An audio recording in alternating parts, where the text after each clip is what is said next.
Vivian? Vivian?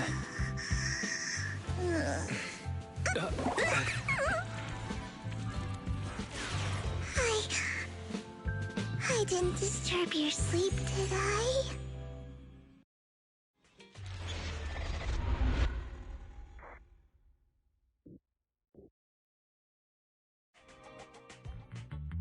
When I got here, the other Lord Phaethon said you were resting on the couch and just let me in. I meant to keep you company while you slept, but then I dozed off myself. Ugh. I was going to sit here looking super cute, hands cupping my face. You know, like the #1 sleepy face I want to wake up to pose. I can't believe I ended up falling asleep myself.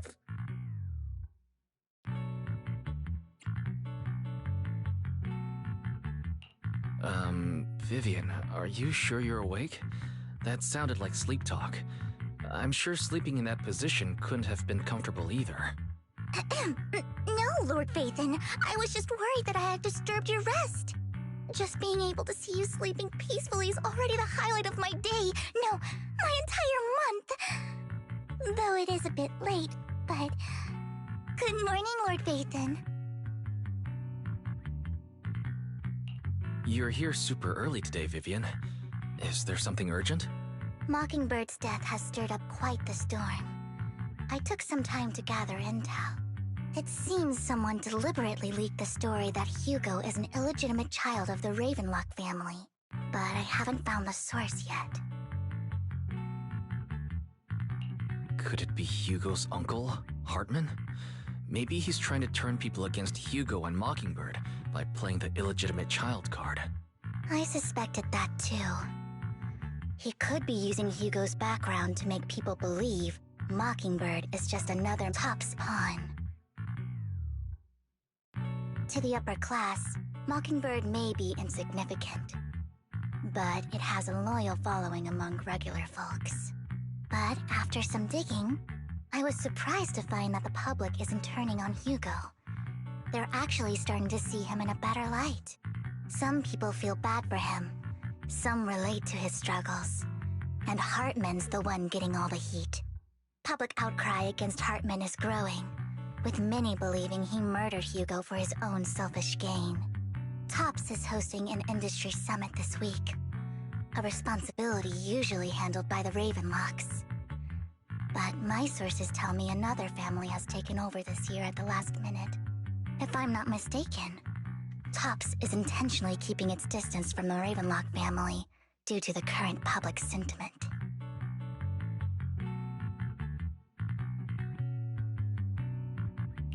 Based on our past experience with Hartman, he's not the type to sit back and let anyone mess with his power or interests.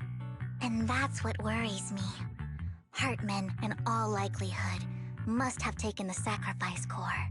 And now that he has this bargaining chip, who knows what kind of deal he'll strike with the Exaltists. Sorry for interrupting. Can I borrow Wise for a minute? Oh, no problem at all. I'm sure you have important faith in matters to discuss. Take your time. I'll just be waiting outside. Wait! Don't go outside, Oh, don't mind me, Lord Phaethon. I wanted to browse the videotapes anyway. I'll be right here. Just let me know when you're done. Thank goodness Vivian didn't walk out the main door. Lycon's been pacing around outside for like half an hour and scared off at least 5 customers. He's stressing over what he did to Hugo in front of Vivian, but he really needs to talk to us. Maybe you should go speak with him first? Sure, I'll go talk to him. At the end of the day, we're all after the same enemy. As proxies, we should become the bridge between them.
Good morning, Master Proxy.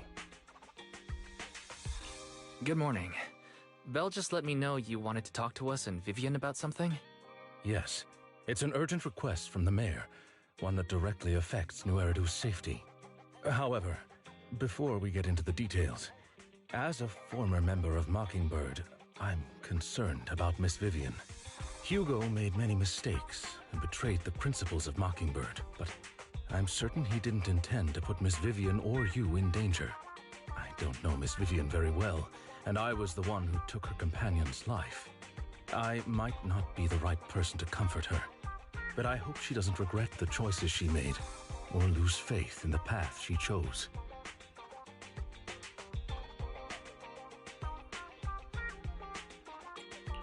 Vivian doesn't seem down at all. In fact, she's been actively gathering intel. I think she's handling this with even greater calm than I am. If you're feeling bad about what happened with Hugo, it might be a good idea to talk to Vivian directly. From what I've seen, she's not as fragile as you might think. That's reassuring to hear. I trust your judgment. You've always had a sharp eye for people. Would you mind coming in with me? I'd like to apologize to Miss Vivian in person. Sure, but just to be clear, I'm staying neutral and not picking sides.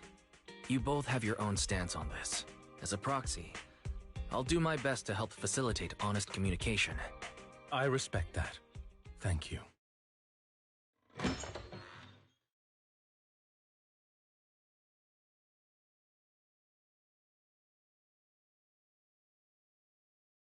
Miss Vivian, I'm very sorry about Hugo.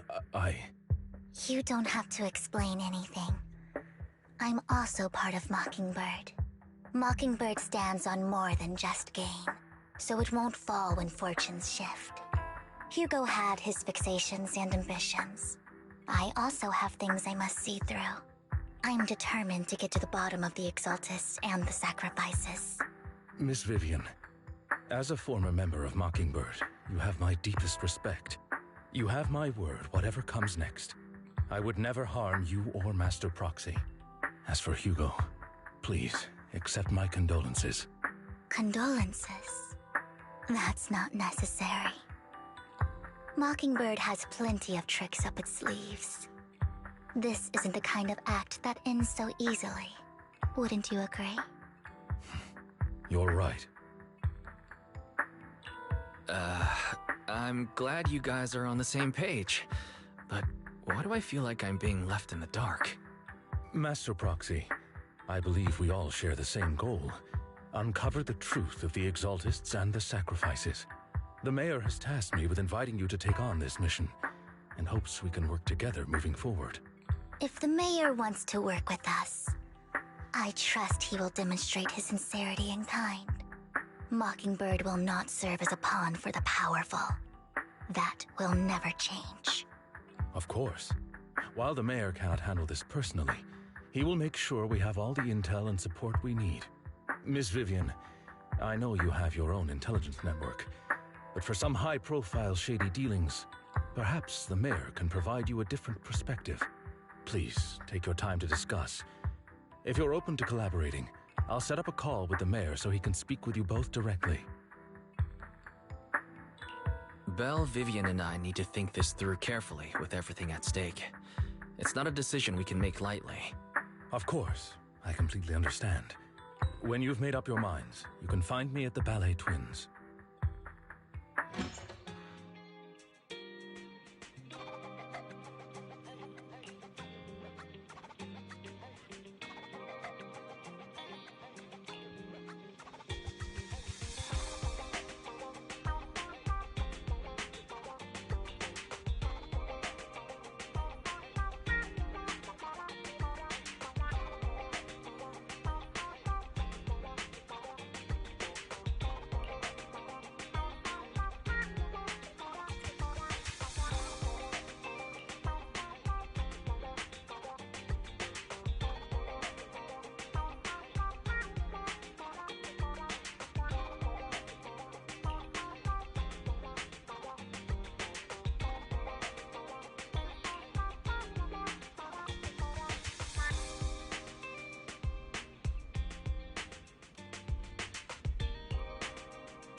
I'll connect the call to the mayor now. My dear friends, I'm glad you're willing to keep working with me. I'm truly sorry about what happened to Mr. Hugo Vlad. I didn't anticipate things would turn out this way. As mayor, I can't fully condone Mockingbird's actions, but personally, I had a lot of respect for Mr. Hugo Vlad. I looked further into Bringer's map. The sacrifices were created by an exaltist named Landon, who was active in Janus Quarter. Mr. Landon passed away in an accident a few years ago. Before he died, he was researching sacrifices and was said to have created a batch of serum that could turn living people into sacrifices. The problem was, the serum wasn't stable, and after his death, the recipe was lost. No one knows what happened to the exaltist in Janus Quarter back then. But it's clear that after the leader died, there haven't been major exaltist activities in the area.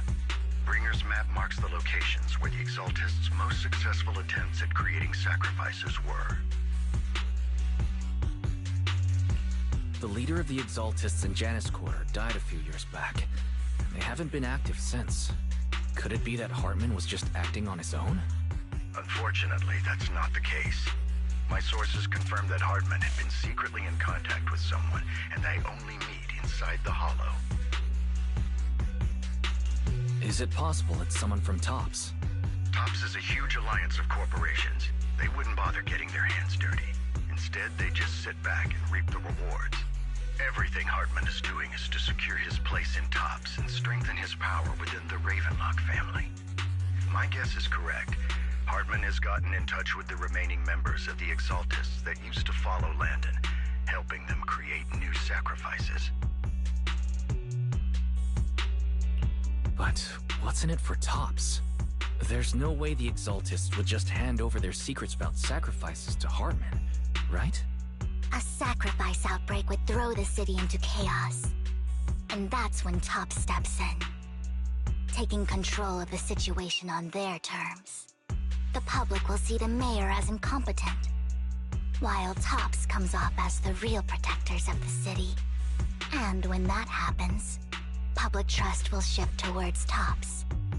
And Mr. Mayor, you might find yourself in an unfavorable situation. Still sharp as ever, Miss Vivian. So, what exactly do we stand to gain from partnering with you? Please don't tell me you're doing this out of some noble concern for your citizens. I'm not some hero of justice, and I don't believe in lofty ideals or empty promises. We have a common enemy. While our ideologies may differ, we can work together on this. And as proof of good faith, I may not know exactly where Hartman is, but I can fan the flames over Mockingbird's death and escalate conflicts within the Ravenlock family. So it was you behind the rumors. No wonder I couldn't trace the source of the public outcry. I'm not the one who started the rumors. I just helped them spread faster after they leaked. And I pulled a few strings to make sure the story painted Mr. Hugo Vlad as a heroic figure who was unfairly persecuted. As I said before, I had a lot of respect for him, and I'd be happy to clear his name. Now let me lay out my terms for collaboration. After looking into it, I found that the dormant sacrifice you discovered wasn't the only one. There are more places where sacrifices might be lying dormant. Too many eyes are on me right now, so I can't send my own men to deal with it. I'd like to ask you to retrieve the sacrifices from those locations. I'll make sure to dispose of them once you do, so no one will be able to use them again.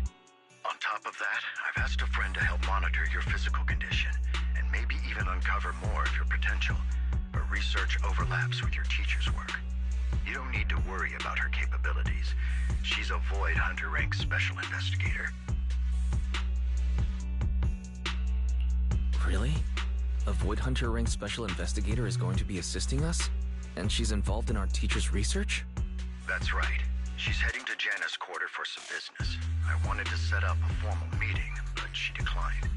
She prefers to assess things on her own, and will reach out when the time is right. She'll let you know the details then. So it looks like you both are on board with this commission and ready to help recover the sacrifices? Okay. This affects a lot of ordinary people in New Eridu. We'll do our best. I know you won't let me down. Given our positions, we might not be friends, but we're definitely not enemies. I'll leave the rest to you then. I've got to go. Goodbye.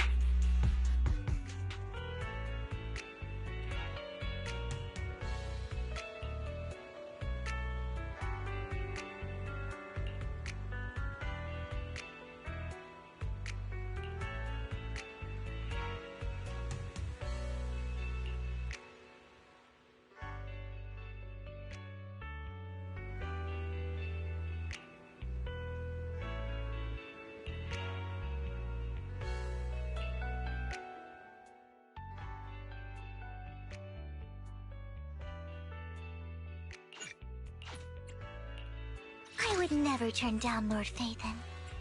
Eradicate all evil.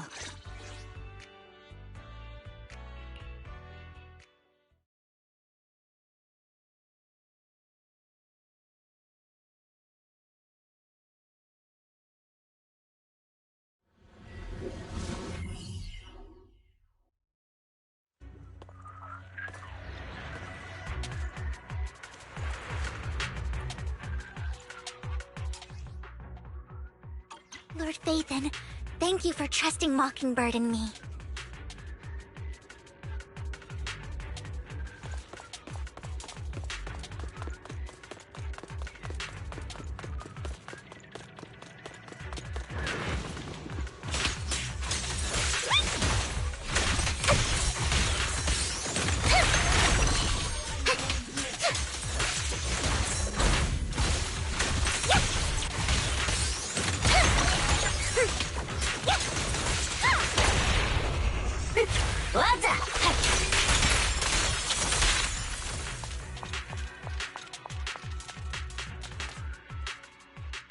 Has someone already taken the dormant sacrifice from here?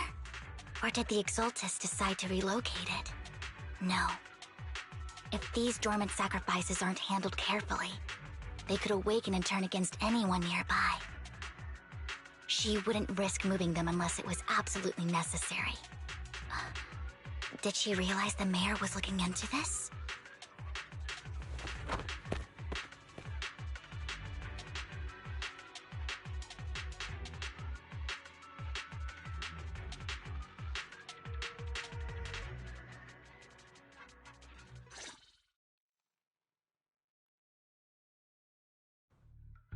Did Hartman just make up this intel to get a shot working with us at Tops?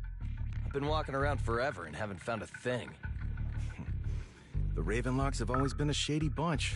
No surprise they've gone downhill over the years. I heard they were pretty loaded back in the day. What kind of business did they run? No clue. On the surface, their businesses seemed legit, but who knows what was happening behind the curtain. Probably something with the sacrifices. I mean, how else would he know about the dormant ones left around here for years? And he was so sure that even if those original sacrifices didn't work out, he had a backup plan. Backup plan? What could that be? Well, that's beyond me. I just happened to overhear something while I was next to Mr. Edmund one day. What's Tops planning to do with all these sacrifices, huh? For research? Do you think we'll ever have a normal life in the Hollows? Don't ask questions you shouldn't be asking. All right. There's nothing here anyway. Let's leave the Hollow and report back on what we found. And we'll make it just in time to clock out for the fieldwork shift. Let's get out of here first.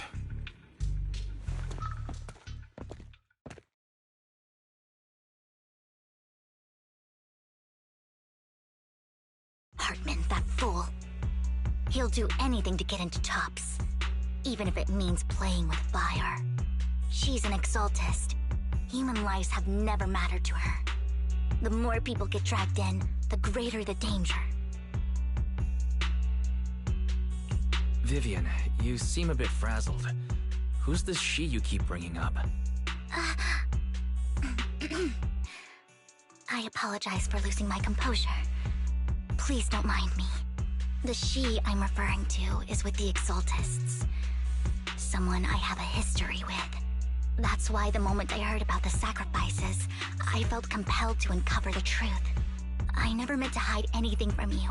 It's just that, for me, The Exaltists bring back painful memories, and I'm not ready to face them yet. So, Lord Vathan, please give me a little more time. Once I've gathered my thoughts, I promise I'll tell you everything. Sure, I'll stop asking. What's more important than an unspoken past is the person standing in front of me now. As for everything else, we can talk about it whenever you're ready to share. Lord Vathan, if we weren't in such a hurry, I'd spend 3 whole hours singing your praises. I'll make note of this and make sure to get it done before bedtime. First things first, let's track down those dormant sacrifices. The Exaltists have probably realized someone's after them by now. I wish we knew what Hartman's backup plan is. My turn. I just can't shake the feeling that...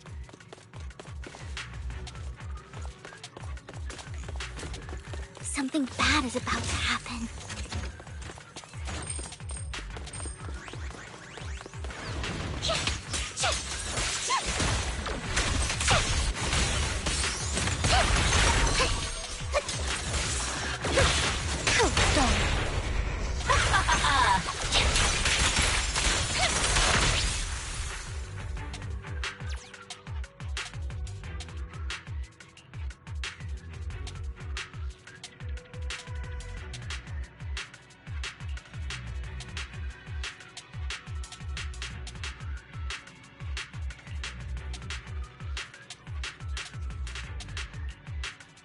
Hugo may have done terrible things, but he had his reasons.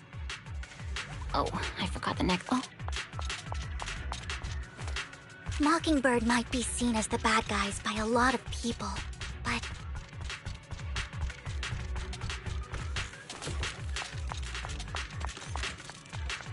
ironically, joining Mockingbird is what put me on the right path.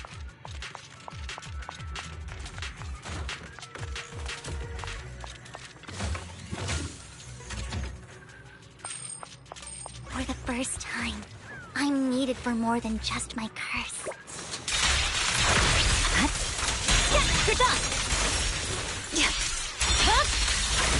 Weakling.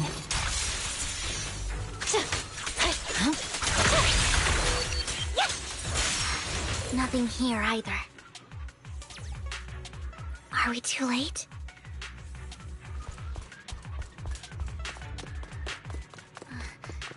There's...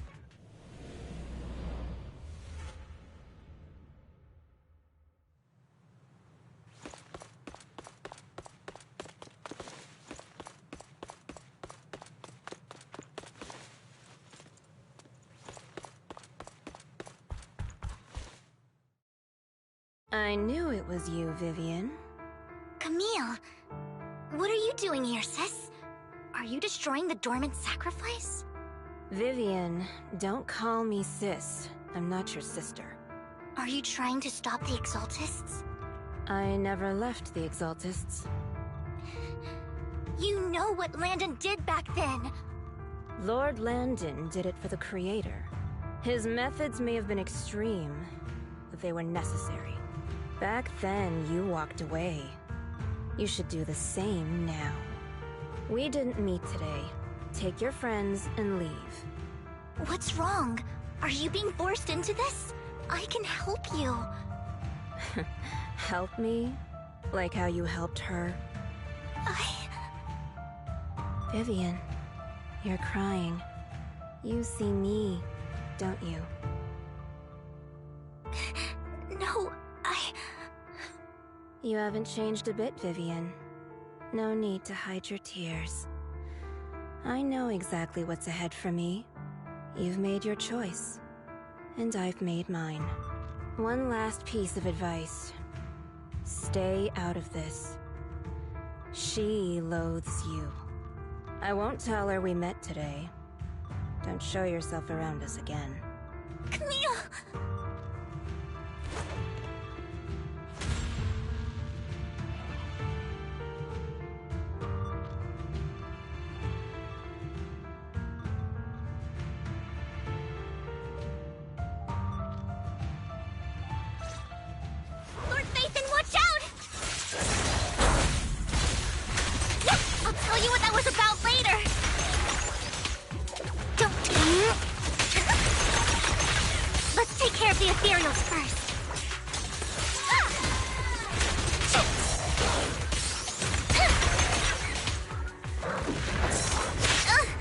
Out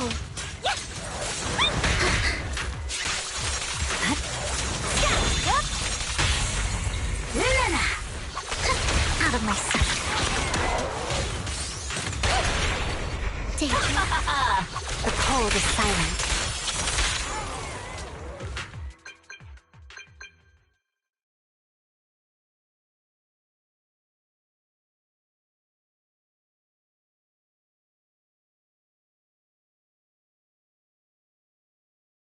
You've been gone forever. Did you run into any trouble? We searched the coordinates the mayor provided. Most of them were already empty. No dormant sacrifices. Camille, the Exaltists have been actively destroying the dormant sacrifices. Why would the Exaltists go after the sacrifices? I saw it too, but I can't figure out why the Exaltists would do this. And one of them is someone I once knew. I thought she would leave the Exaltists after Landon's death, but she stayed. Wait, what did I miss? Why do you know so much about the Exaltists, Vivian? When I was a child, I stayed with the Exaltists for a while. Back then, Landon was one of the most respected figures among the Exaltists in this region. A lot happened, and after Landon died, I left. I can't turn a blind eye to the sacrifices. I know all too well how many lives have been lost bringing them into existence. Ever since I learned a sacrifice had appeared in Janus Quarter, I haven't been able to stop worrying. I won't let history repeat itself. That's why I asked Hugo to investigate, starting with the Sacrifice Corps. Vivian. Please stop. I'm not looking for comfort. I'm just recounting the story for you to understand the situation. We've got bigger things to focus on. But when I do need comforting, I'll come straight to you. I hope you'll make time for me, Lord Vathan. Just so you know, I'm not the easiest to console. Absolutely. If you're feeling down, we'll be here for you. Okay. Back to the matter at hand. That conversation between those two TOPS employees back in the Hollow is still bothering me. They said Hartman had a backup plan, and that got me thinking about some news that was quietly swept under the rug. Lately, there have been mining accidents in Ravenlock-controlled areas. Many workers have died. The families were paid off with huge settlements, way more than usual. No protests, no controversy, and the issue was buried.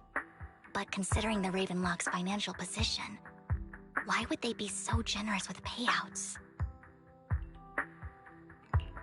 That sounds sketchy. Do you think those accidents were faked? Precisely. I don't think those workers died in mining accidents. I'm planning to reach out to some old friends, see if they've heard anything about this. Do you have time, Lord Vathan? My contacts are just near 6th Street. Care to join me? Sure. Let's go together.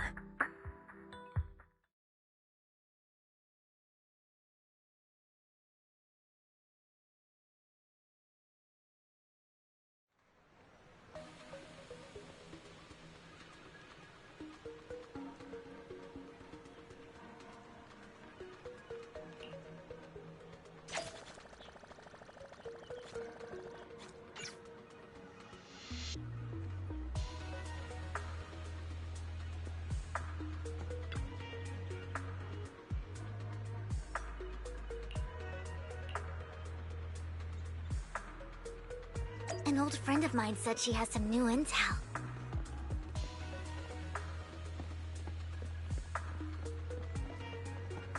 She's like a mentor to me.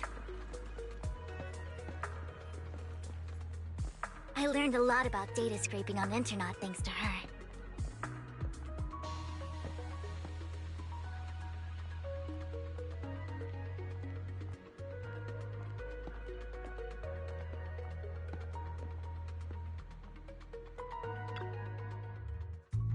Rain! Long time no see. Yeah, it's been a while. Rain? So you're the old friend Vivian was talking about. Yeah, Phaethon. Long time no see. Rain, you actually know that Lord Phaethon is Lord Phaethon? No, I mean, you actually know Wise is Lord Phaethon. I didn't know right away. One time, I needed a favor from Nicole. I only found out after meeting them. I mean, who would expect a legendary proxy to be running a video store for a living? Oh, by the way, your idol... Rain, let's not bring up old stuff. Lord Phaethon wouldn't be interested in that. Why are you all tense? Right! Lord Phaethon lives on 6th Street too, and might know your idol. Remember when you traced that post on Internaut to 6th Street and actually went to check it out? And you came back all bummed, spouting nonsense. Like there was only a black cat at the location, and maybe your idol is actually a talking cat. Or something like that.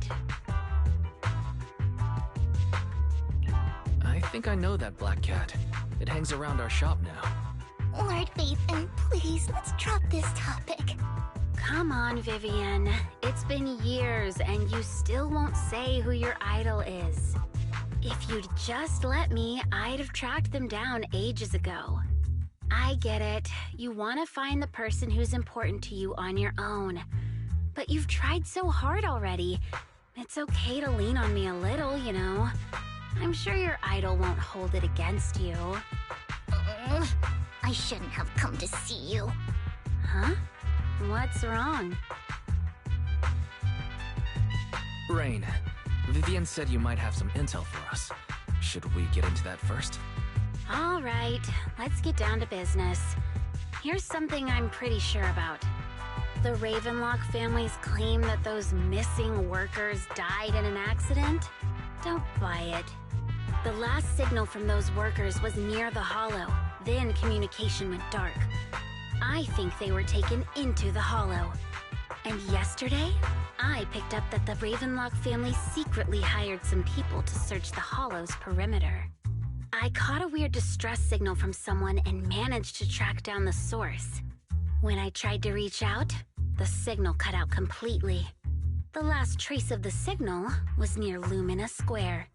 Finding someone in real life isn't really my thing, so that's where you come in.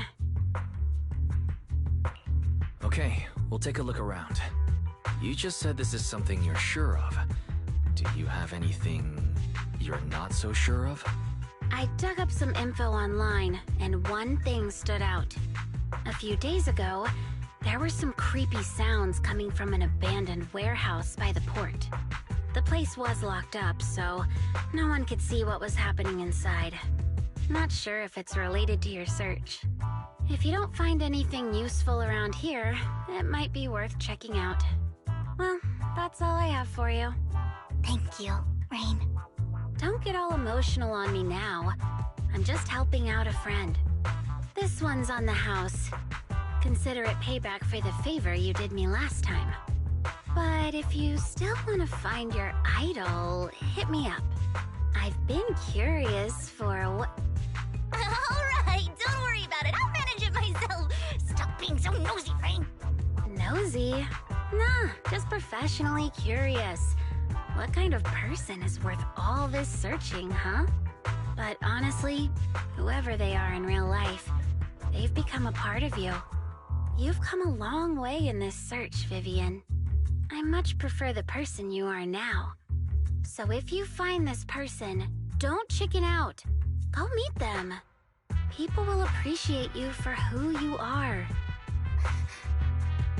Rain.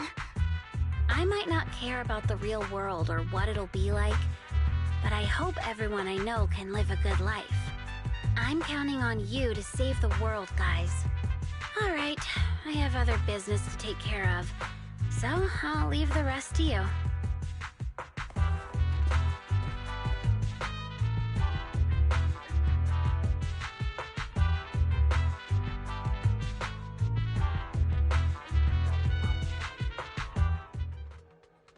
Lord Phaethon, please pay no mind to what Rain said.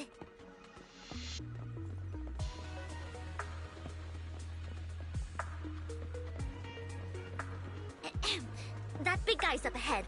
Let's hurry.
Don't take me back, please. I was wrong. I know I messed up. I don't want your money anymore. Please, no. Calm down. Who are you? I won't say anything. Just let me go. I don't know anything. I swear, I know nothing. We're not PubSec, the HIA, or the Ravenlock family. We won't force you into anything. There's no need to be afraid. What do you want from me then? We simply want to know where the Ravenlock family took you and what they made you do. I can't say. I can't tell you. I have a family. They'll hurt them. You never saw me. Please, just stop asking. Don't you wish to see your family? I don't deserve to see them. It's my fault. I was greedy. I did this to myself. But your family must miss you dearly. I'm sure they won't blame you. No, it's my fault. It's all on me. I don't want to drag them into this. If the whole ship is sinking, no one on board can escape. I'm just a nobody. And right now, there's nothing I can do to change anything. If you care about your family and friends, now is your chance to stop the disaster before it's too late. Even a butterfly flapping its wings can send a tsunami surging across the ocean. No one knows how this will turn out. But if you do nothing now, the only thing waiting for you at the end will be regret. We're not here to turn you in, and we won't force you to confront them. You'll be safe with us. I'll help you return to your family. But you must tell us precisely what happened. Hartman offered a huge amount of money, looking for workers to go into the hollow to guard something. The money was way too good. We all kind of figured something wasn't right. I thought it was just smuggling or guarding some kind of illegal ether resources, so I signed up. After we sent in our applications, Hartman's men took us into the hollow. The first place we went, there was a strange box. When we got there, they handed us some pills, saying they'd improve our aptitude for ether, for us to last longer in the hollow. But after I took them, everything went fuzzy.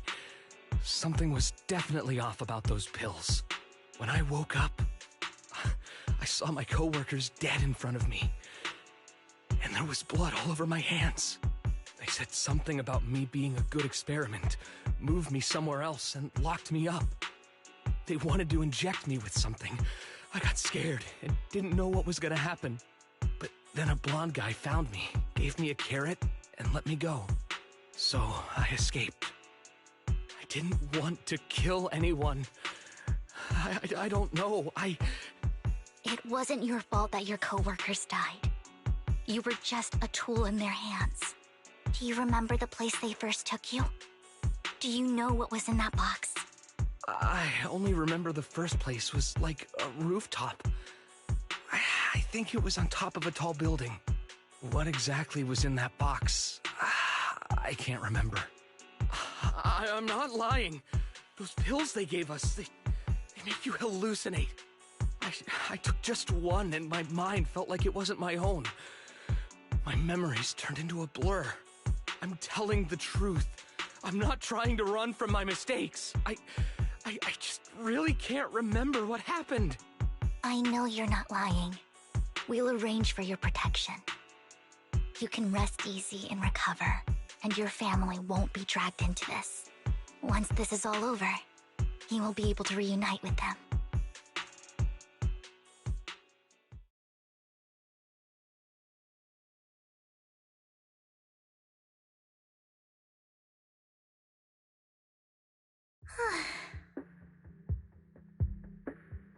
Sometimes I wonder if you've had some kind of special training, Vivian.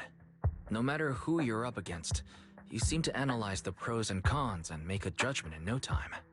Actually, I wasn't always like this. I used to run away when things got tough. There was even a point where I just wanted to disappear. As if my very existence was the source of suffering. I wondered. Perhaps leaving it all behind could put an end to the pain.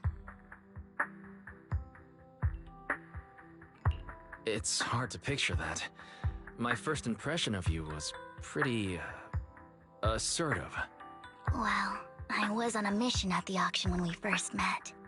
And just as Rain said, I've come a long way from who I used to be. Speaking of Rain, it's quite a coincidence that you two know each other and are actually close. You even know one Denny Boo. That surprised me. We might have crossed paths without even realizing it. Enough about me. Tell me more about you, Lord Phaethon. Where have you been, and what have you experienced? Looking back, it feels like I've been through a lot lately. Belle and I even lost our Phaethon account. It's a long story, starting with how the Cunning Hares took something from the Red Fang gang.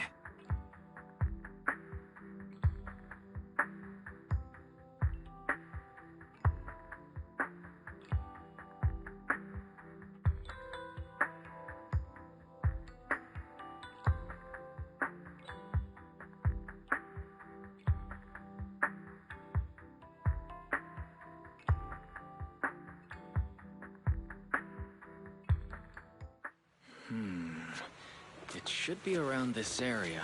Belle told me there's a highly rated store here.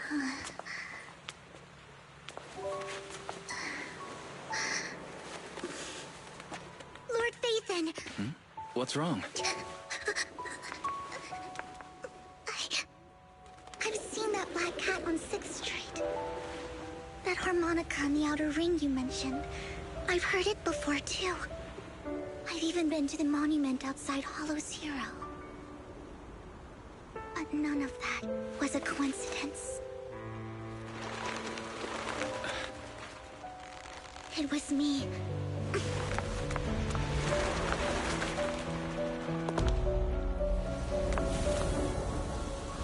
Following you, and now I've finally made it to your side. Ever since I was little, I had been seen as the bringer of bad fortune. I had traveled to many places and witnessed far too much misfortune. Every tear I shed brought disaster. I've heard too many curses to count.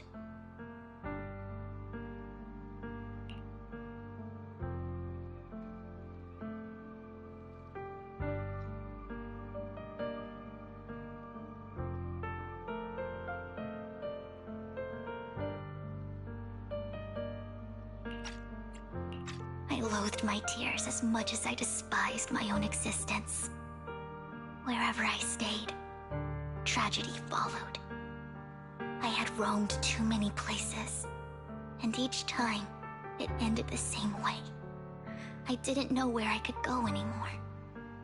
One night, I stumbled upon a post discussing me. Whether they knew me or not, everyone seemed convinced that I was the source of the curse. Some mocked me with cruel intent.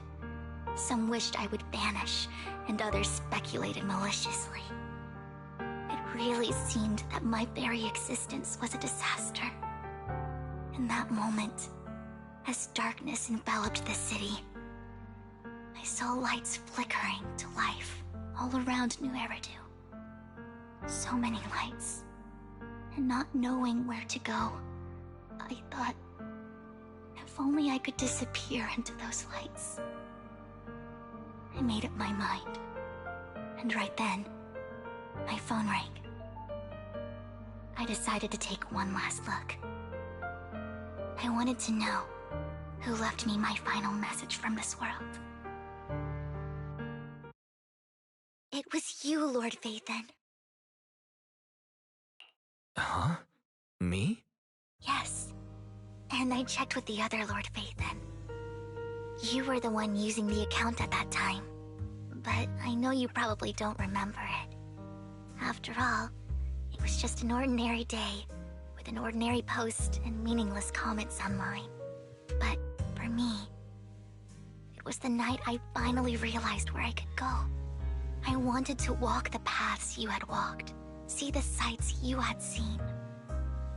And then, one day, share it all with you, face to face. So, I have to ask, what exactly did I say in that reply? Well, you'll have to figure it out for yourself. I'm not telling you. You're putting my memory to the test. So, Lord Phaethon, thank you. Not only for that comment you made that day, which was a silver lining for me, but also for giving me the courage to become who I am today. The Vivian standing right in front of you now, Lord Phaethon. I truly like who I've become.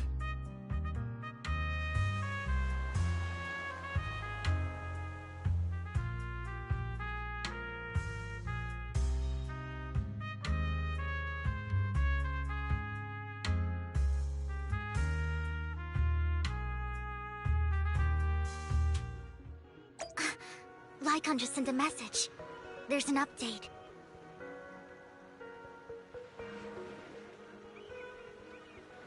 Let's head back to the video store and go over the details together.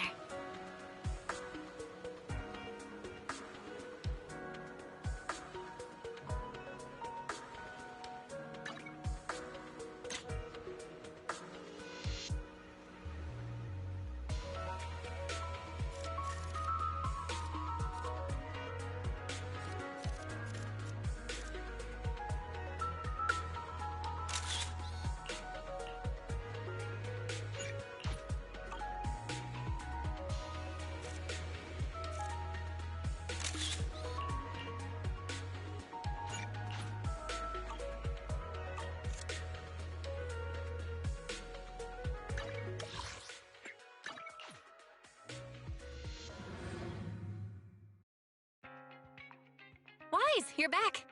Looks like Lycon's tied up with something. He said I should just chill until you're back, and then we can talk online. I'll call him now. Master Proxy, Miss Vivian. The gentleman Rena brought back has stabilized and calmed down now. Based on his account, we've identified where Hartman is hiding the core.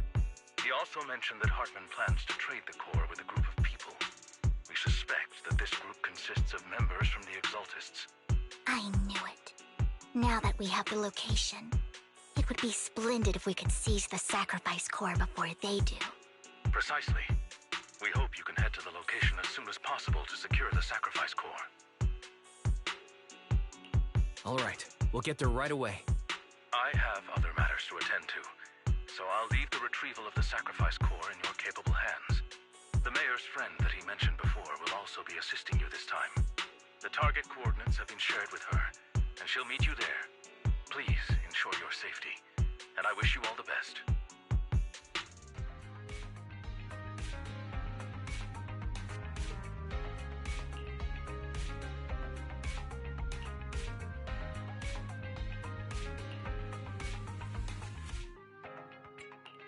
Good day. Only eradicate all evil.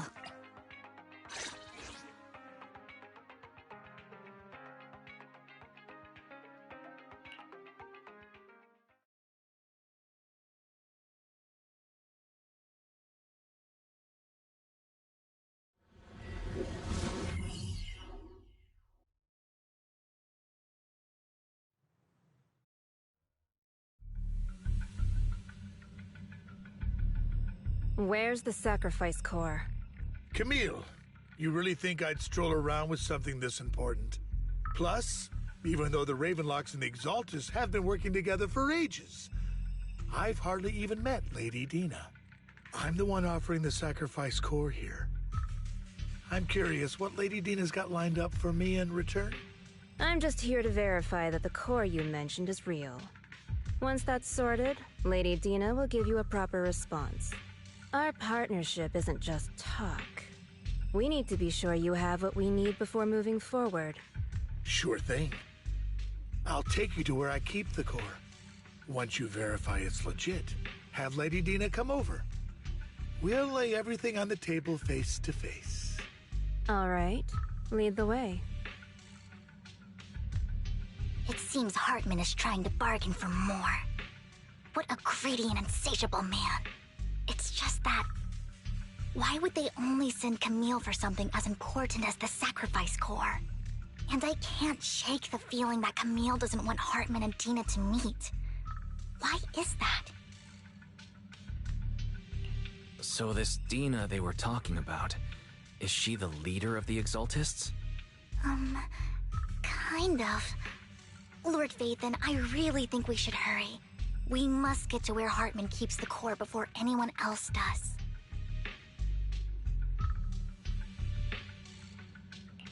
I've mapped out a shorter route, but there will be ethereals along the way. I'll leave the fighting to you, Vivian. Don't worry, Lord Vathan. You're in capable hands. I'll ensure your safety.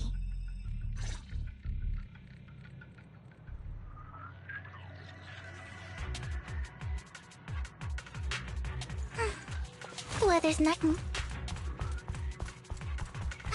Ethereals! Stay away from Lord Vathan!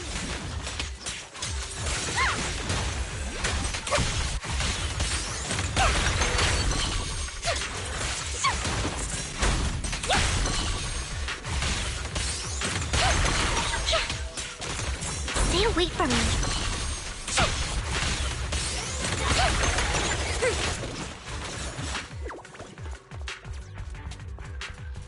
Looks like Hartman's trying to negotiate for more leverage.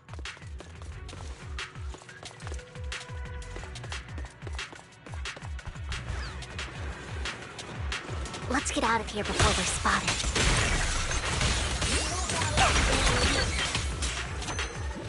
Don't touch me.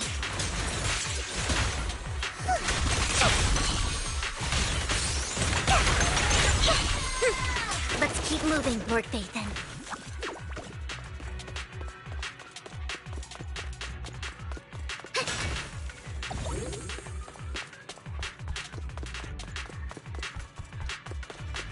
Leave the enemies to me, Lord Phaethon.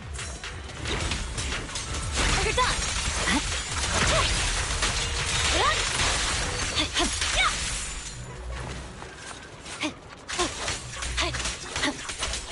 Watch out. They're still over there. Looks like they're arguing.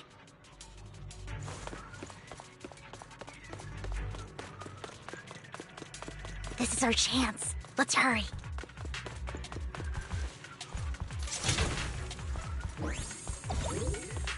No matter who has the sacrifice core, Hartman or the Exaltists, it would be really dangerous.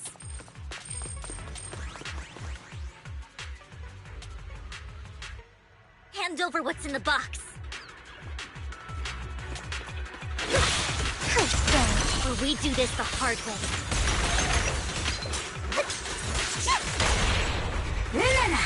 You sure talk big, little girl. Let's hurry and secure the sacrifice core.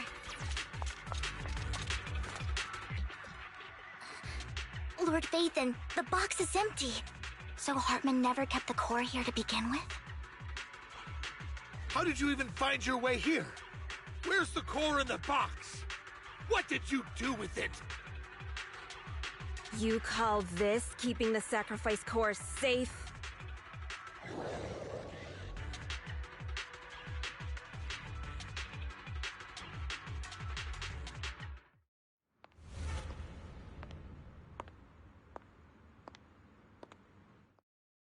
Vivian, it's been ages. Dina! Oh my, you actually remember me. So sweet. Look at you, thriving. I thought you'd totally forgotten about our past. So, tell me, do you ever dream about the people you've killed? Are they crying in your head all night? Back then, I had no idea. You had no idea? While you were soaking up all that love from Daddy and everyone else, you had no idea what was going on? I wasn't... Lady Dina, Miss Vivian didn't actually... Camille, when did I say you could meet up with Hartman today? I just wanted to make sure the sacrifice core is legit. I was worried Hartman might try to pull a fast one on us. Really? So loyal. I thought you'd be more like the old days. Just a few words from Vivian, and you'd be plotting my demise. Just like what you did with Father. I won't, Lady Dina. Don't even think about betraying me, Camille. You owe me for what went down back then. However, I do understand your worries. This core, it's fake. No way! I got this straight from Hugo. It can't be fake. How can you just claim it's fake without any proof? Ugh, seriously?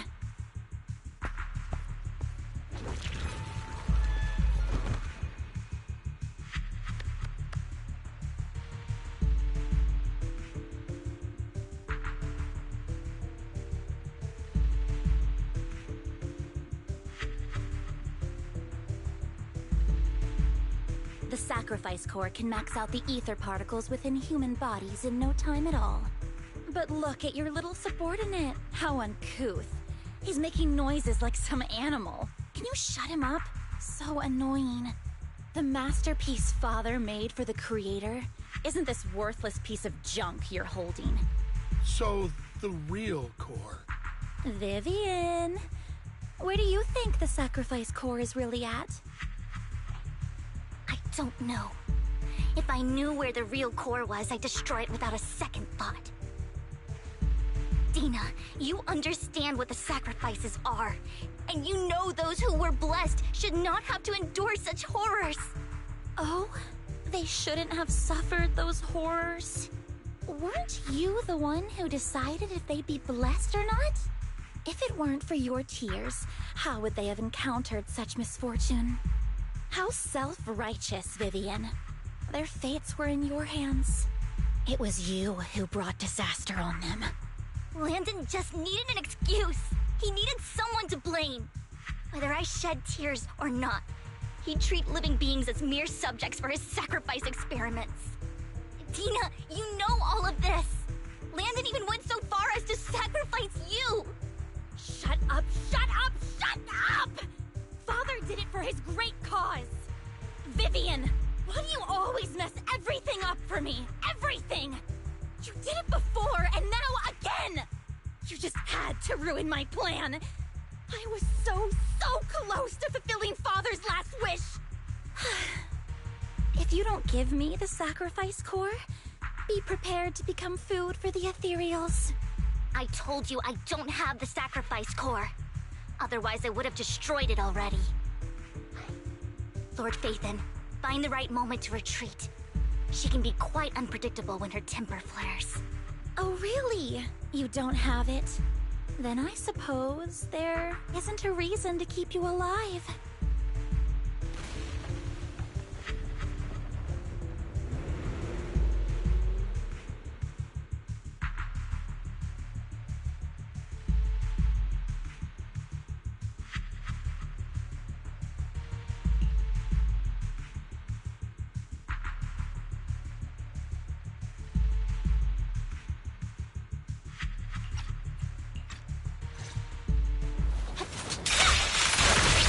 More ethereals are coming. Jeez, too many. There's no chance to get out of this.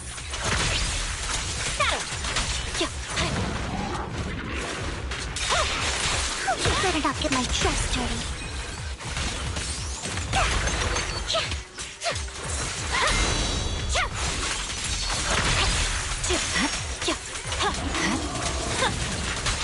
Stay away from Lord Phaethon!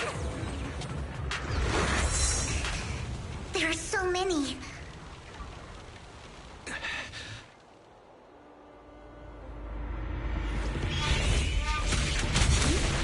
It's ink.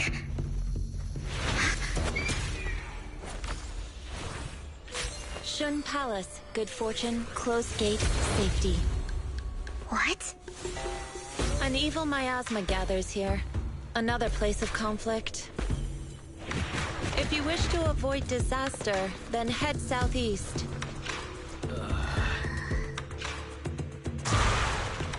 Now! Thank you.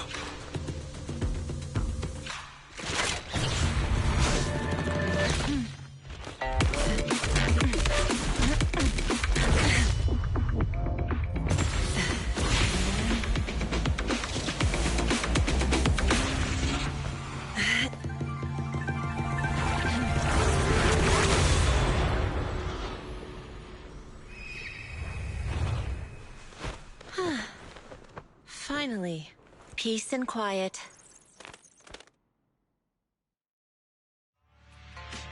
You must be wise, right? Mayflower mentioned a special partner might need my help. May I ask, who are you? I'm the 13th generation master of Yunque Summit. You can call me Yixuan. Mayflower passed along your info, and I was curious what kind of person you are, so I came to see. At first, I thought it might be a hassle, but your energy feels really calming. Quite nice, actually. So, you're the investigator the mayor mentioned? Yes. He also asked me to be your temporary teacher and offer you a bit of guidance. Guidance? What does that mean exactly? Unfortunately, this isn't the right time or place to talk. I have some investigation work to catch up on, and it seems you've got quite a lot on your hands, so let's part ways for now. I'll find a good time to visit you soon.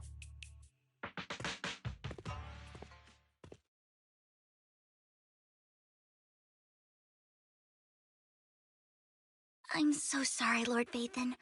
I'm just not feeling very well. I think I'll head back for now. I'll investigate the sacrifice core and reach out once I find something. You don't look so great. Let's get out of here and figure things out later.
Lord Vathan, are you going to rest now?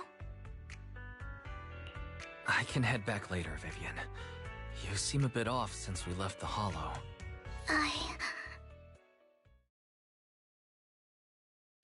If you want to talk about what's bothering you, I'm here. Sometimes it helps to get it out. I didn't mean to keep my past from you, Lord Vathan. When I was little, people thought I brought misfortune, so no matter where I went, no one wanted me around for long. Then, one day, Landon adopted me and brought me to the Exaltists. There, I met Dina, who was so kind to me, treating me like a dear sister. She told me her father, Landon, was a great man who'd one day make everyone stop fearing the Hollows, so all life could live freely inside and outside of them. Dina helped Landon pick people for the blessing, and everyone in the Exaltists respected her greatly. Those who received the blessing would have a better ether aptitude, allowing them to enter the Hollow freely without fear of sudden disaster. Back then, Dina would chat with me every day, always about the Exaltists and her father. But things between us shifted when Landon asked me to step in for Dina. Landon told me I didn't only bring misfortune, and that if I listened to him, I could actually help people. After that, he'd take me to meet people, and if I shed tears, he'd give them a blessing medicine. Those who got the blessing could dodge calamities. At first, I was ecstatic, thinking I could help others. I shared my joy with Dina, but that was when she started to pull away from me. Was that blessing medicine the same sacrifice serum Bringer had? Yes. To be precise, it was an early version of the sacrifice serum. Landon's medicine wasn't stable. The medicine Landon developed could boost abilities quickly, but also sped up the development of ether corruption. In the end, most people turned into ethereals, and a few became sacrifices, losing all human consciousness. The ethereals were killed while the sacrifices were given to the higher-ups of the Exaltists. The Exaltists wanted the sacrifices to hold human consciousness, so Landon's medicine was seen as a failure, and he gradually lost influence within the Exaltists. One day, I saw Dina, and tears streamed down my face. In a bid to save his reputation, Landon decided to let his own daughter receive the blessing. I had always thought that getting the blessing was a good thing, until I saw terror in Dina's eyes that day. That evening, I broke Landon's rules for the first time, and followed him out of the Exaltist's residence. I trailed him to the Hollow, where I witnessed someone who had been blessed becoming corrupted. In the end, that person became an ethereal. Then, without hesitation, Landon killed him. Before Landon returned, I went back to the residence and snuck into his study. And there, I uncovered the truths I just told you. And just a few days later, it was time for Dina to be blessed. I wanted to save her and stop anyone else from getting deceived. So, that day, I told everyone present that Landon should be the one to receive the blessing, not Dina. At first, Landon argued, and no one believed me. But, in front of them all, I looked at him and let my tears fall.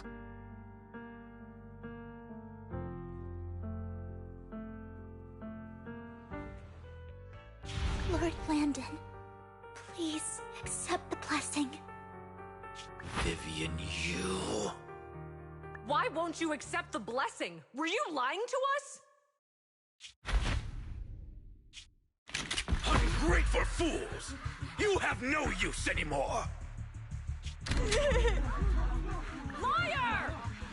Run! Run! Dina! Dina, wake up! We have to go! Vivian? What's happening? Listen to me! Lord Landon's so-called blessing isn't...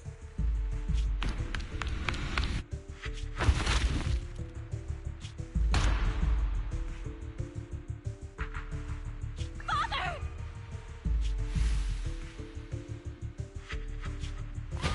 No, I was just... Mom, I want to go home. It's got nothing to do with us. This is just what happens when you don't accept the blessing. Vivian, was this you? Dina, I just didn't want you to accept the blessing. Everyone who does ends up... I just don't want to lose my father. You knew? If you knew what he's done, you... He's my father. He's all I have. Stop being self-righteous, Vivian.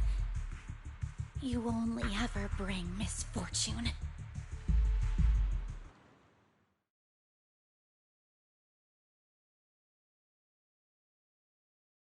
I thought once Landon was gone, Dina would leave the Exaltists. I never expected her to continue his research, or that Camille would stay. Camille lost her entire family in a hollow disaster, so she's always supported the Exaltists. She's not a bad person. She's just someone searching for hope. She joined the Exaltists very early on, and even watched Dina grow up. That day, she was just so desperate to save Dina that she... All these years, she's been following Dina, taking care of everything out of guilt, I think. But I didn't just fail to save Dina. I trapped her. I see misfortune approaching, but I can never change its course or avoid the bad ending. Maybe I really am a bringer of misfortune. No, you're not the one causing trouble. Whatever went down with the Exaltist, it was Landon who was pulling the strings. As for Dina and Camille, they knew the truth and they made their choice. The Hollows and the disasters they caused took more than just their loved ones. Not all survivors cling to obsession and hatred like those two do. Lord Phaethon. You need to believe in yourself, Vivian. From what I can see, you're handling this sacrifice crisis pretty well on your own. Besides, you told me you really like who you've become. I hope that you can believe in that, at the very least. Yes, that'll always be true. Thank you for listening to my story today. Years have gone by, but I've never had the courage to face all this. Maybe Dina and I were meant to meet today, so I could finally spill it all out. It lightens my heart a little. Lord Phaethon, you truly are a wonderful listener. Not just today. Whenever you're feeling down, know that I'm here for you. I will. It's been such a long day. You must be exhausted. I'll track down the location of the sacrifice core and let you know what I find. Good night, Lord Vathan.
Shawl, I didn't expect you to be working here. Perfect. I was just covering someone's shift. The screening here is super strict, and I was afraid the supervisor would realize I was new and subbing for someone, so I hid in the control room during the supervisor's inspection. So I happened to bump into this guy, a blonde man wearing a hat, and I think he was checking some footage. Then he logged that footage into the tape he brought. Later, I found that part of the footage had been wiped. Blonde, wearing a hat. Could it be Hugo? Do you know him? I think it's him. If it were Hugo... I think I know where he would hide the tape. Thank you, Shaw. You were a big help. Great! You also helped me a lot when I started working. I used to make mistakes all the time. If it weren't for you cleaning up my messes, I would have been fired ages ago. So I'm happy I could help you too. All right, go ahead and do what you need to do. We'll catch up another time.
I'm not mistaken, you and Vivian share the same goal. Silence is no good for negotiation. I just don't want Dina to reach a point of no return. Hasn't she already reached that point with what she's doing? The formula for the Landon serum was lost, but a batch survived, and Dina was able to develop a substance that can be used for mind control. She's trying to combine the two to make sacrifices that would obey human commands. If the dormant sacrifice and the remaining Landon serum are destroyed, we can put an end to this. Dina's concoction can't create sacrifices on its own. And the sacrifice core? That belongs to the creator, not her. Although I find Landon's methods despicable, I can't deny that the Exaltists and the creator are leading us in the right direction. I just don't want Dina to spend her life trapped by her father's mistakes. I mean, no offense, but I find your protectiveness rather weird. I will confirm the location of the dormant sacrifice and find the chance to relay the information to you.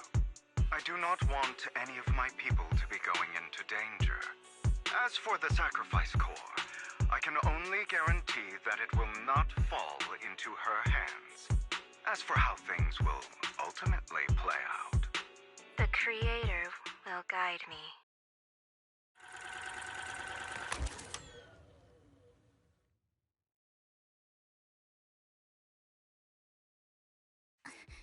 Camille was actually destroying the dormant sacrifice? Compared to Camille's motives, I'm more concerned about whether Hugo has more plans lined up. Hugo... Wise, Lycon just sent a message saying he's got something urgent that he needs to talk to us about now. Alright, let's patch him in. Master Proxy, I apologize for disturbing you. We have just learned that the Ravenlock family will host a banquet tonight. This banquet is rather special, as they're allowing members of their family to invite business partners to attend. With Hartman at the center of controversy, there are many members of the family who are eager to use this opportunity to replace him. The mayor has been spreading rumors of a young tycoon who inherited a sizable fortune and is looking to partner with a person from an old and influential family. This information has lured a young man named Burton from the Ravenlock family. So, you want me to pose as this tycoon and use Burton to infiltrate the banquet? Correct. And Hartman's study is also located within the venue. I see. Hartman's study might hold valuable information.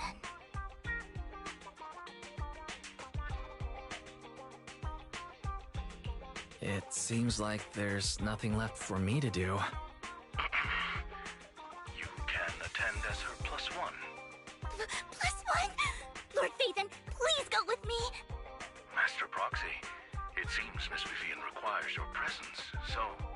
Yes, just your presence will help me immensely! Sure. If we go together, we'll be able to keep an eye out for each other. I'll accompany Vivian. I'll send you the time and place for the meeting with Burton. If you encounter any danger, please evacuate immediately or contact me for backup. I hope everything goes well for you tonight.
Miss Banshee, I believe I've shown you my sincerity.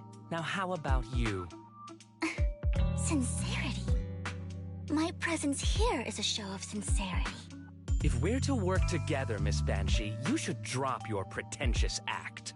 I am well aware of the ways of the Ravenlock family.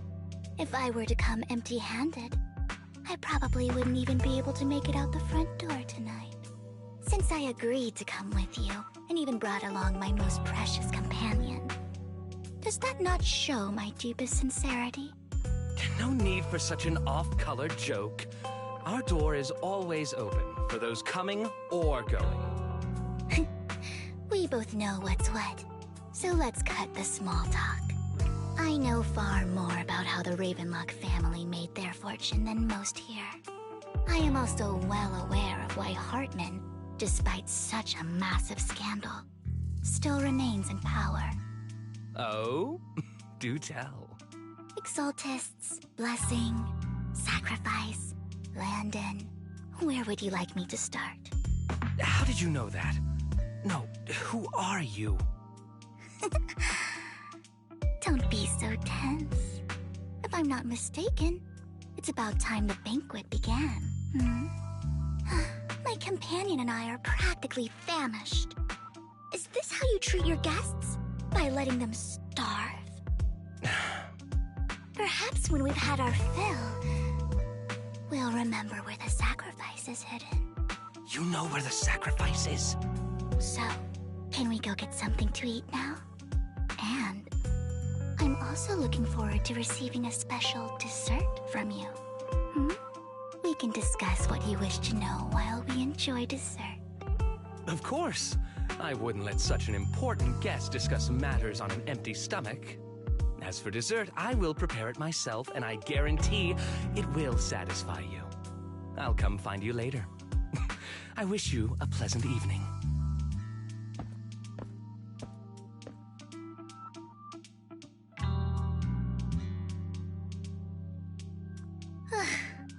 These kinds of people are exhausting to deal with. I really don't know how Hugo used to put up with it. Was there a special meaning to the dessert you mentioned just now? I thought he'd stay for longer, but he left once you said that. Hugo taught me that bringing up dessert in such situations is a way of telling the other party they need to offer more. Fortunately, that old fox Hartman is terrified of losing power. He's definitely keeping the destruction of the sacrifice and the fact that the sacrifice core is fake hidden from the other family members. Otherwise, Burden wouldn't have been so willing to raise his offer. Lord Phaethon, let's find Hartman's study when the banquet is at its busiest. All right. I've already taken note of the surrounding terrain. Once more people arrive, we'll enter the garden through the door in the corner of the banquet hall. Wherever you go, I'll follow, Lord Phaethon.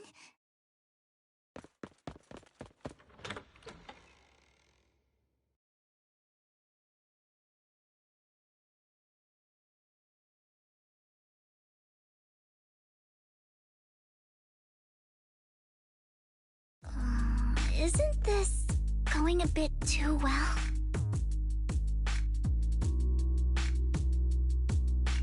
The security outside of the manor is really strict, but maybe it's more lax on the inside? Just in case, though, let's contact Lycon. Right. Having some backup would be safer.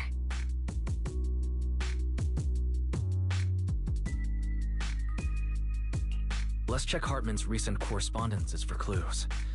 I still have concerns about the sacrifice core. Right. Though the core he gave Dina was fake, Hartman might have left a trick up his sleeve and hid the real one. Then let's split up.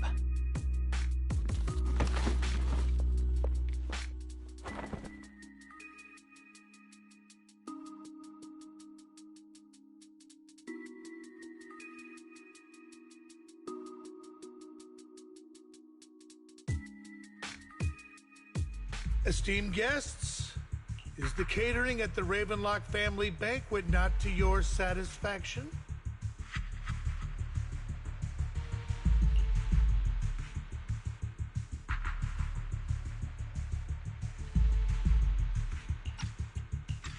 So much so that these two distinguished guests felt the need to come to my humble office to scavenge for food.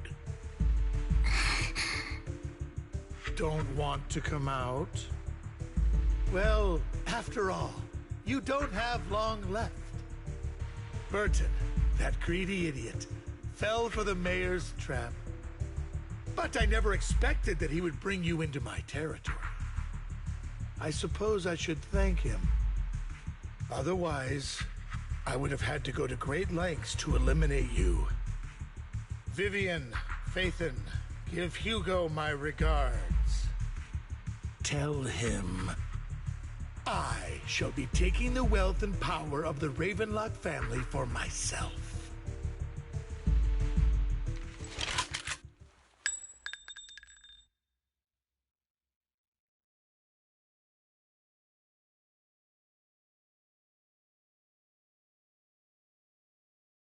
The bullet?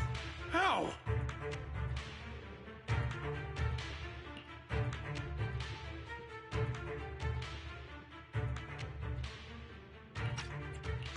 Dear Uncle, why must we be so distant with one another? You can just tell me what you want to say directly. Hugo! Impossible! You're... Uncle, you must know a Ravenlock will never stop until they get what they want. Did you really think I would be defeated so soon? When I have yet to trample you into the dirt. You filthy bastard! You only know how to resort to these petty tricks! Petty tricks?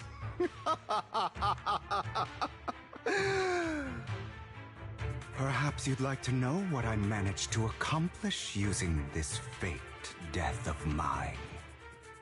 My dear uncle.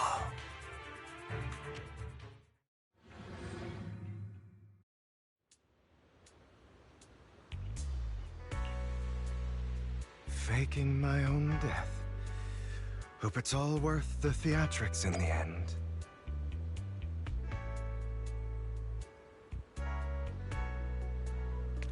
It was just to keep Hartman off my back, but maybe I went a little overboard. The manager must be pretty shaken up.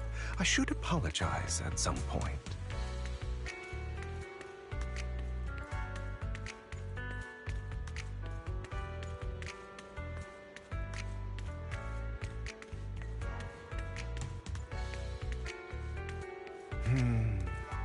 Guess I'll also bring Lycon along. He's my partner in crime, after all. You're late. So strict. Spare me a moment to catch my breath, will you?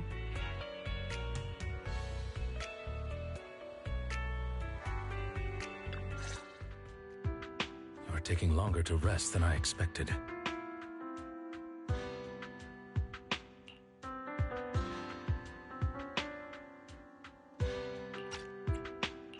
Lycon, you think too highly of my physical capabilities. Well, thank you for your cooperation. I must say, if nothing else, at least your acting skills have improved.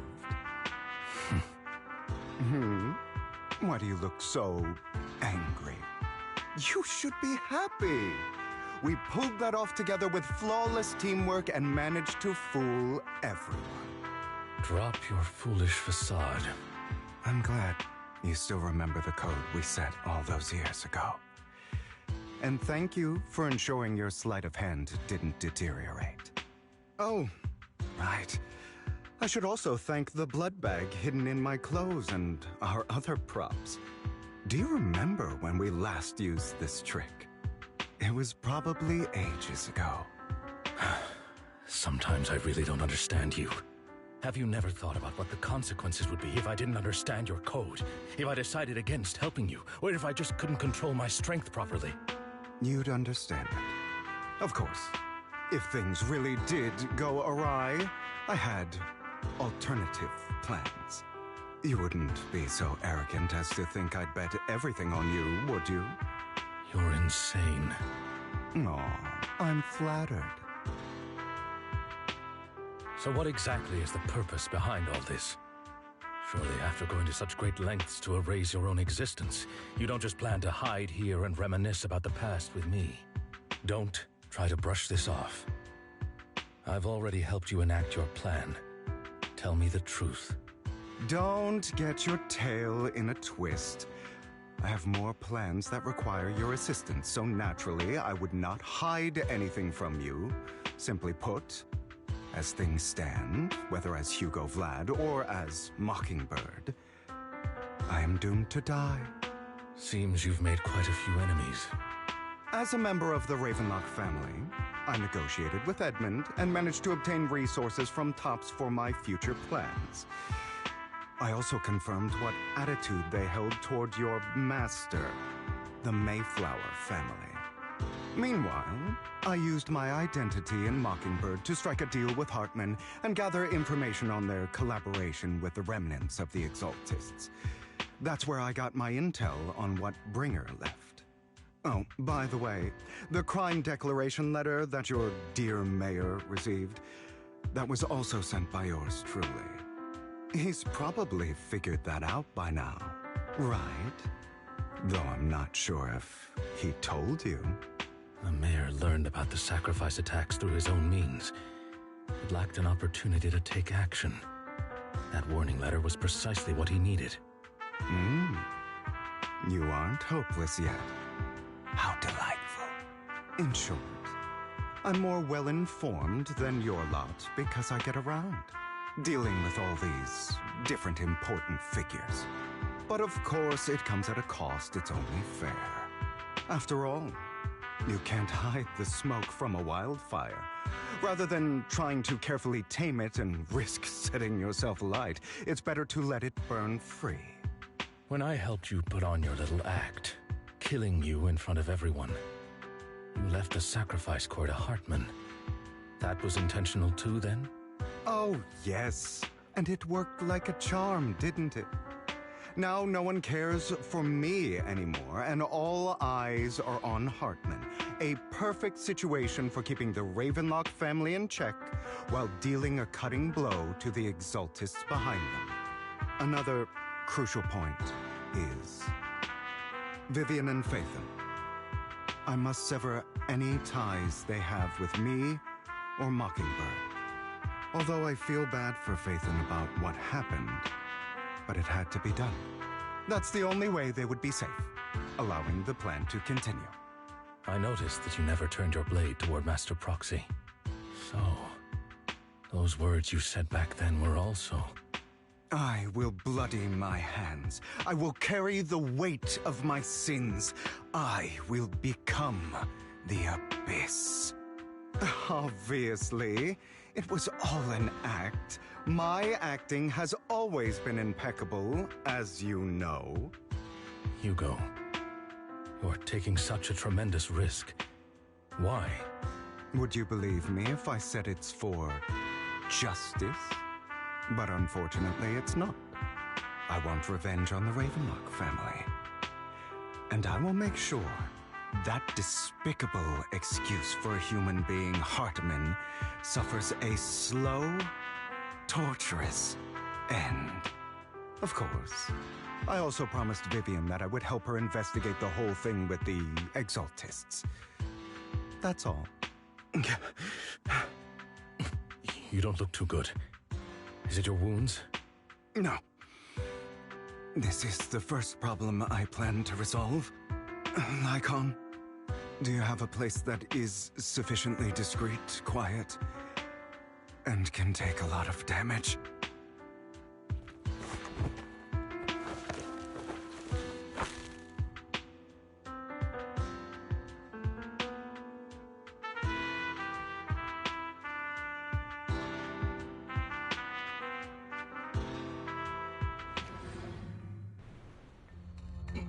What exactly are you doing?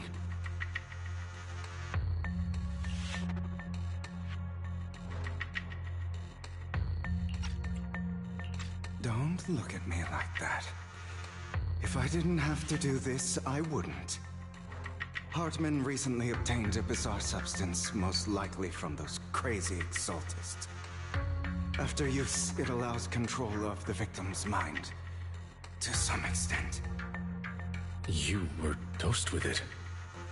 To be more precise, Lycon, I deliberately allowed Hartman to put this drug in my cup to facilitate our previous collaboration.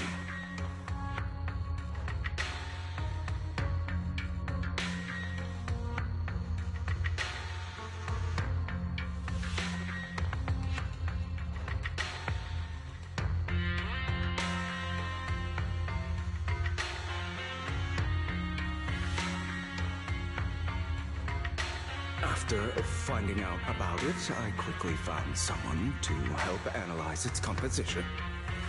The good news is he gave me a very low dosage, perhaps because he was afraid I might notice. There's a different medication that can delay its onset, preventing me from actually being under his control. I simply need to put on a show in front of my dear uncle. The bad news is that currently there is no antidote. When I delay those effects, however, they will accumulate and erupt when my body reaches its limit. It may even break my mind. And that's exactly what's happening now. I need to endure those accumulated consequences. So, I will lock myself in this room for however long that takes. I've tied my limbs to prevent me from smashing this place or accidentally hurting myself. Anyway, after you leave, do not open this door, no matter what you hear. I recommend seeking professional medical assistance. This is advice I received from a doctor. Or are you saying you don't believe I can make it? So, Icon, come find me here at the scheduled time. All you need to do is smile and await my victory. What if I want to stop you? You know you won't succeed. You never have. And you never will. Well, time is short. Let's begin. I understand. Don't die, you stupid bastard.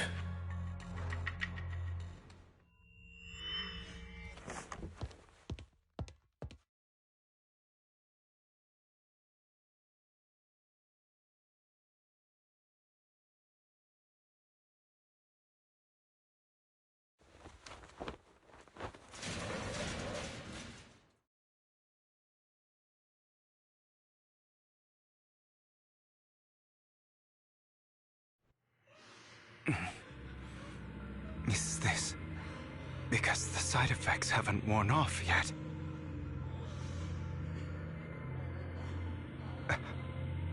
Lycon's late. I'm surprised. Or is something wrong with time itself? Looks like someone's over there. Might as well go ask.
It's all your fault. I wish I had never given birth to you!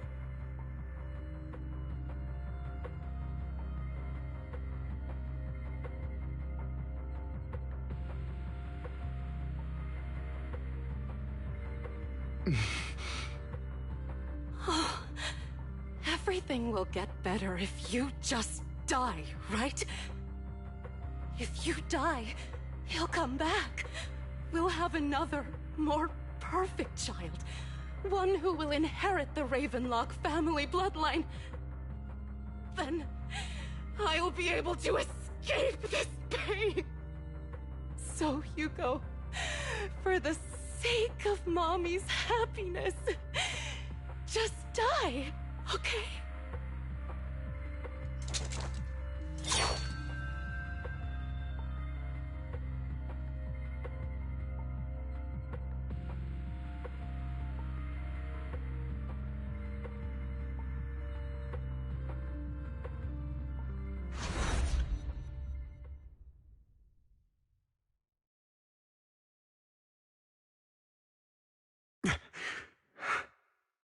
So, I wasn't awake yet after all.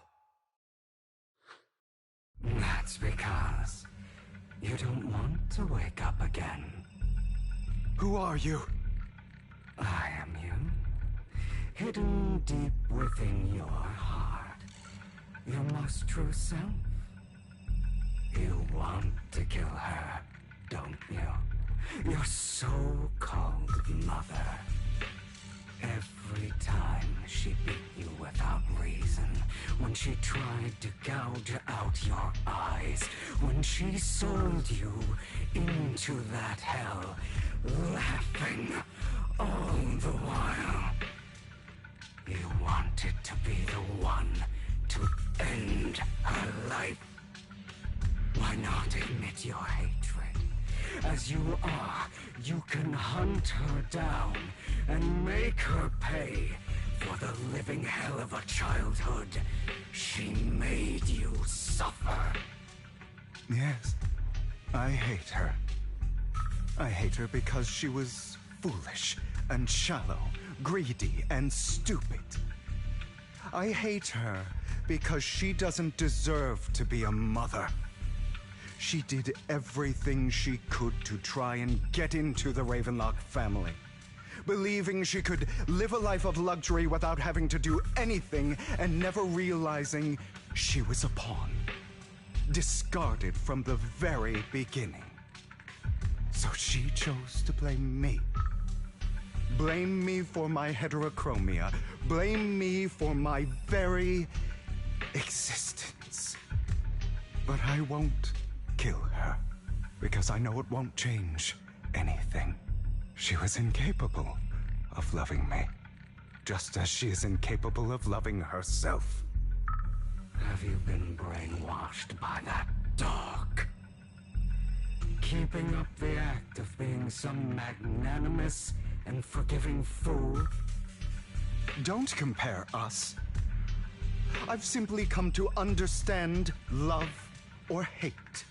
I make my own choices, and they have nothing to do with anyone else. She sold you to the Ravenlock family for a huge sum of money. She used that money to start a new life without you. While she was indulging herself, you were going through hell in the Ravenlock Manor. Does it not torment you? Do you not feel the hatred? Do you not want to demand answers? Kill her. Only by killing her can you be truly free. For a long time, I thought the same way. But now, well, I want to make a different choice. Stop lying to yourself. You never had a choice. This weak-minded thinking will only lead you to failure. Like before, you'll be nothing but a worm, trampled into the dirt by those so-called elites. Do you still not get it? This is how the world is, and always has been. Hesitate and you'll be the victim. If you don't grab your knife first, you'll end up being on the other end of the blade. If you want to change anything, you must first become the one who makes the rules. Just like that woman. The only reason she could treat us that way was because we were weak. So listen to me. Find that woman, kill her, and prove to this world your strength. It's what she deserves. Why forgive them? They don't deserve it. I'm not forgiving them. Or rather, I don't care about them. They don't even matter, at least not yet. You know, perhaps the person I hate the most, the one I truly cannot forgive, has never been someone else, but rather my weak, powerless past self who could do nothing but hide inside a closet and cry. I hate myself for having neither the strength nor the courage to resist. I hate myself for begging for so-called familial love, even after being treated so terribly. I hate that despite the pain of my wounds, I still hope to receive the carrot and not the stick. And that means you. Correct. So, I forgive you. I forgive myself. You'll regret this, fool. Your pretty words mean nothing. You will ultimately return here to me.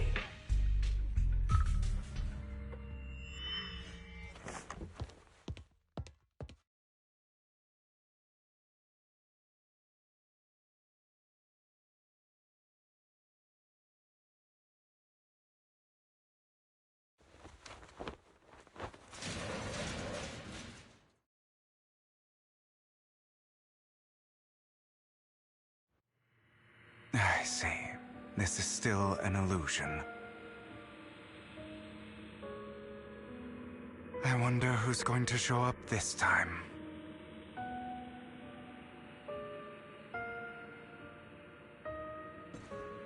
Brother! Hugo, let's play hide and seek! I'm already hiding! You'll find me, right? Like you always do.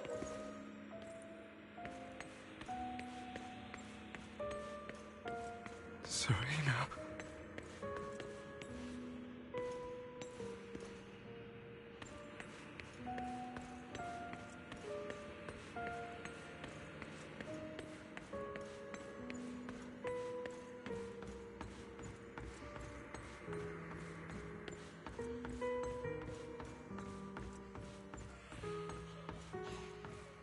You're looking in the wrong place. I found an even better hiding spot this time. Harder to find than any place you showed me.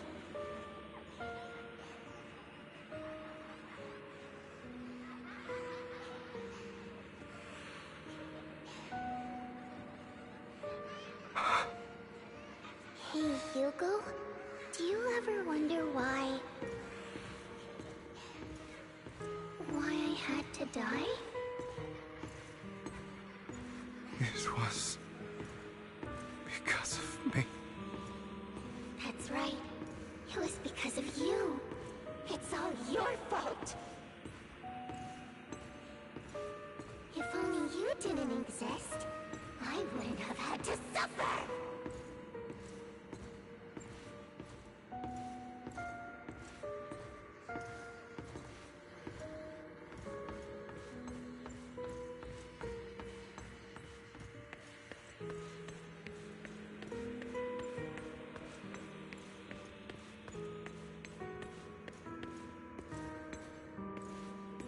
still looking in the wrong spot. I can't believe you still haven't found me after all this time.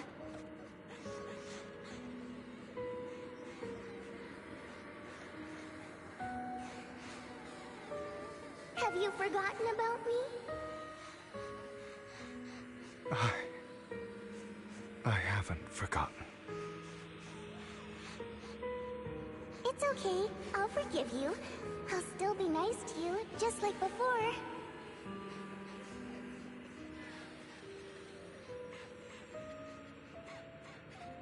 I was the only one who was ever nice to you, wasn't I? Yes. Then tell me, why do good people always suffer? Why is kindness always punished instead?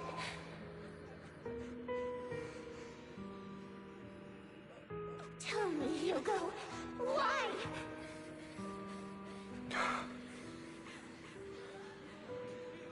Hugo, are you lost? Go back the way you came. I left you a surprise there.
I told you that you would eventually return. We meet again, my friend. I told you, I am you. The side of you that you've always tried to deny existed. Of course. I know. This time it's about Serena. Right? Yes. Your half-sister. And the only child in the Ravenlock family who was kind to you. Unfortunately, it was her kindness that led to her untimely death. It was my fault. I don't like the way you blame yourself. Because that means I'm to blame as well. And I don't think I did anything wrong. Your mother sold you to the Ravenlocks. And your father, he saw your talent and wanted to use you to push the other children into competing with each other. My brothers and sisters wanted to get rid of me from the moment they first saw me. In their eyes, you were no more than a slave. But Serena dared to treat you, a slave, as if you were human. And so, she was fated to die. They tried to kill me many times, but I was careful, and they did not succeed. So they killed Serena, who was weaker, an easier target, and pinned everything on you. Serena died in your place. Those cruel brats thought that by reporting this to Father, they could use it to get rid of you, a rival who threatened their positions. Yet, not only did Father not blame you for the incident, he praised you for it. In this world, only the ruthless, cruel, and merciless can stand at the top. And that's exactly what you managed to live up to, no?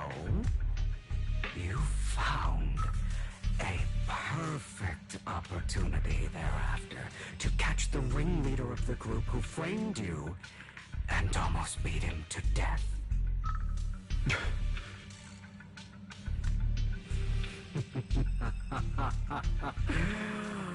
Oh, you should have seen the expression on your face back then. Oh, crazed and manic with utmost delight. I don't remember that.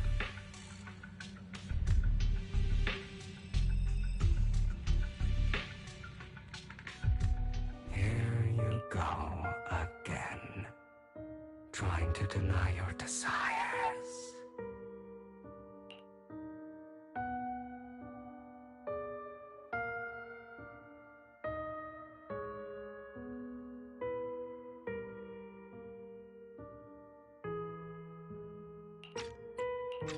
Deep down inside, you've always wondered, asking yourself why these evil people never got the punishment they deserved.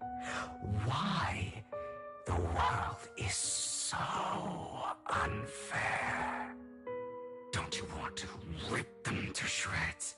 Just like that day when you beat that boy's face into the dirt until he was barely recognizable. His disgusting blood staining your fists. Recall your exhilaration, your cathartic release of rage, that outpour of hatred. That victory belongs to you. You deserve it. Those brothers and sisters of mine are all dead. I cannot take revenge against the long deceased. They died by Hartman's hand, dying in the power struggle to become the Ravenlock family's heir, rather than by our scythe.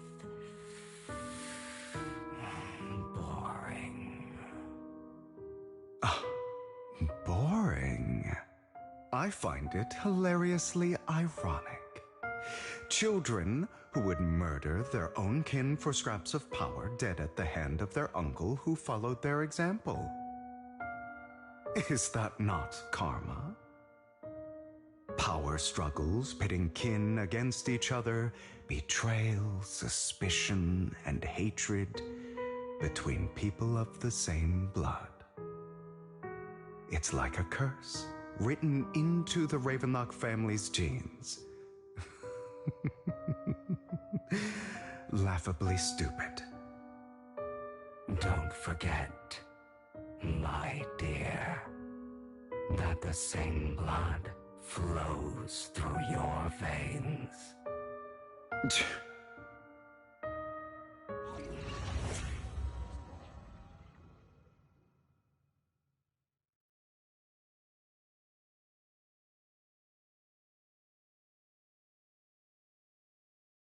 That's right, my dear nephew. No matter how much you deny it, the blood of the Ravenlock family flows through your veins. Survival of the fittest. Only the strongest deserve to live. Only the strongest deserve to rule. This is the path of success that has led the Ravenlock family to victory countless times. A blessing and a curse etched into your flesh and blood. As long as you live, you'll never escape the mark of family. You are destined to one day become someone like me, like your father.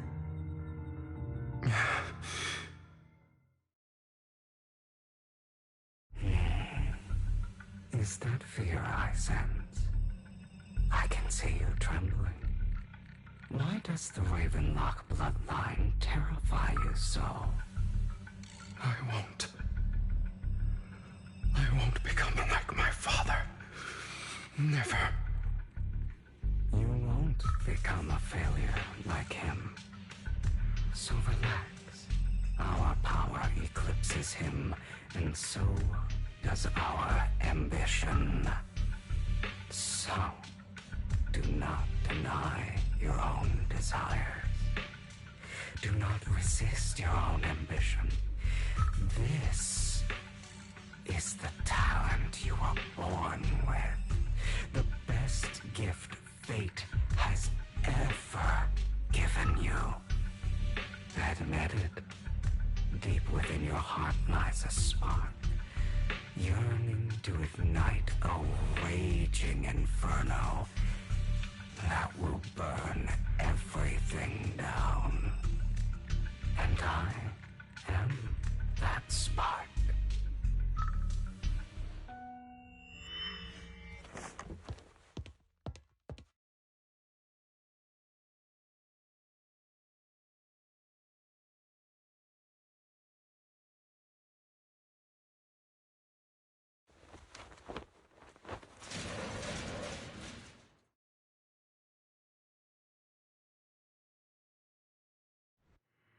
Lycon. Never thought I'd be this genuinely thankful to see you.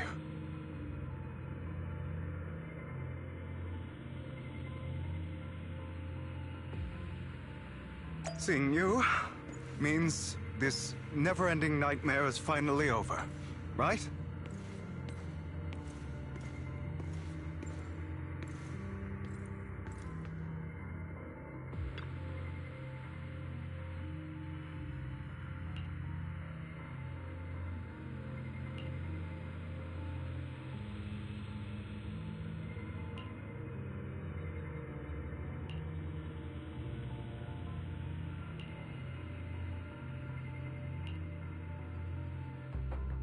I don't want to hear something like that from you. You have no idea what that man, my father, is really like. A person who stops at nothing for their own interests and ambitions. Just like what you're doing right now. And what do you think I'm doing this for? All of this was part of your plan. You knew where the Ravenlock family was going to be, so you set Mockingbird's target there. To seek revenge, you plotted to assassinate your own father, but he was too vigilant, and you failed. After almost being assassinated, your father was furious and locked everyone in the hall, but was unable to find the assassin. And what a coincidence that a hollow disaster just occurred in the vicinity. So he used it to eliminate all the unfamiliar faces there, turning them into victims of the Hollow, an easy feat for the Ravenlock family. So, the one who killed innocents was my father, not me. You knew what choice an extremist like him would make, and you used the chaos to once again attempt an assassination. This time you succeeded. You killed your own father at the cost of innocent lives. Admit it, Hugo. You don't care about anyone else. The only thing you care about is your revenge. How is that any different from your father? Enough. I'm tired. I may hate him for betraying me, but he wouldn't say something like that. What? You aren't Lycon. You're the other me, hidden deep within my heart.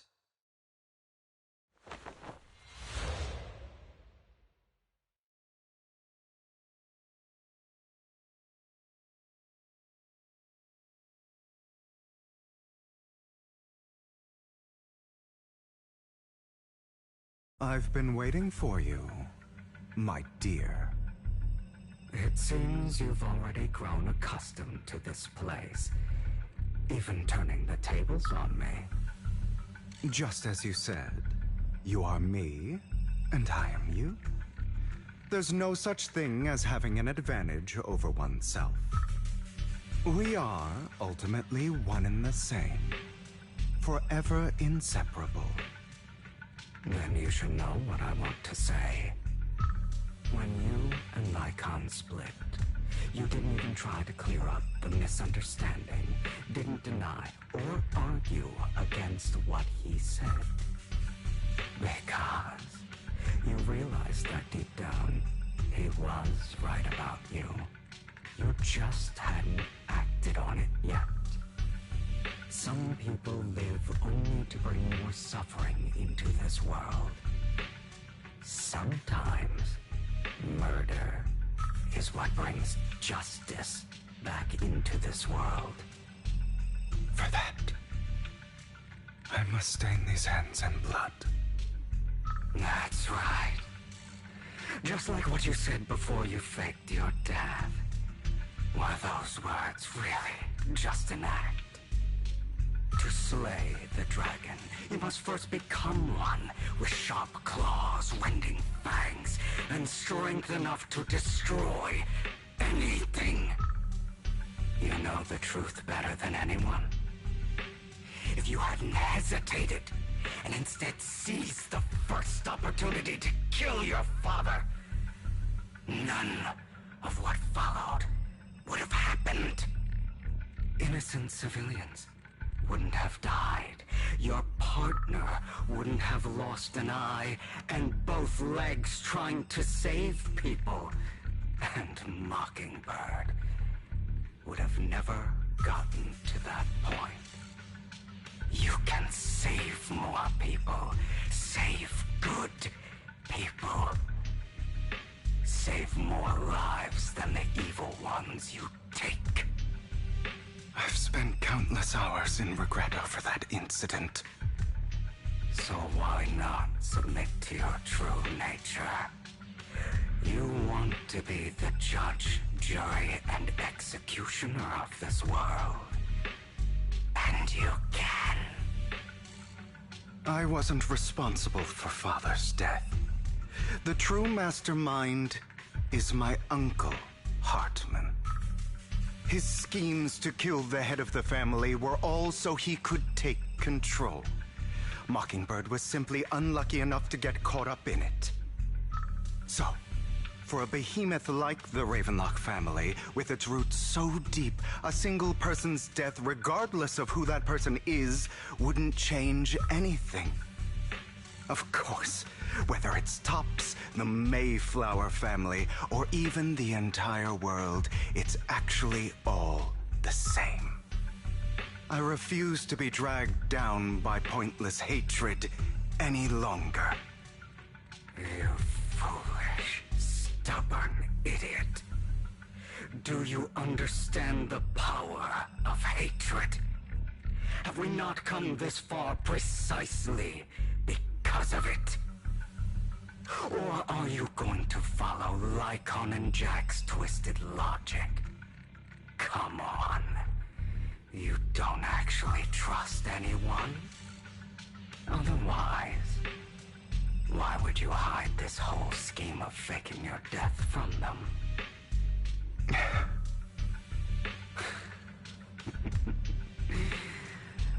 You've built an impenetrable wall around your heart, keeping everyone out. Of course you are right to do so. No one in this world can be trusted. Always. All you'll receive is hatred from your own blood and no love. Suspicion from your companions, and betrayal that comes all too easily. But the most ridiculous thing is that you want them to trust you. You stay silent and long for them to notice your suffering. You yearn for your companion's understanding and trust. Idiot. That's why you are incapable of exploiting them for your own ends. You care about their safety even more than your own. But remember, only the weak need companions. And we are children born from hatred. We are different from them. I will never be like them. And I don't need to be. Come. Let me show you what powers we can wield. But you are me. And I'll never lose to myself.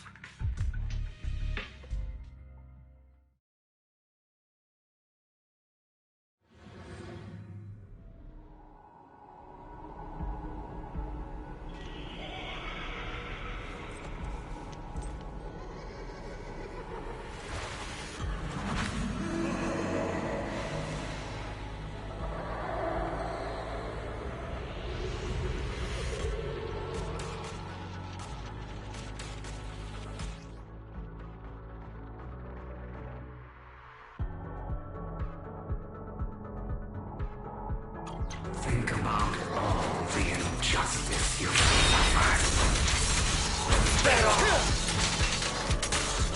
If you choose to forgive, you're betraying yourself. You know that. Letting you consume me would be the real betrayal to myself.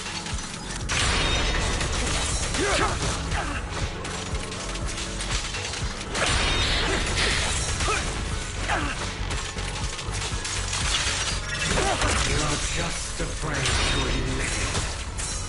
Out of my way.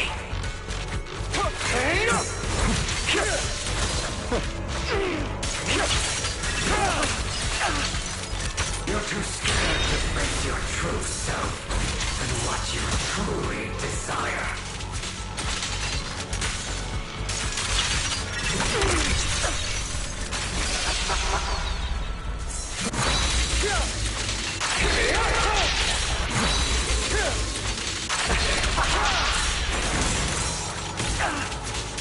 I have you now!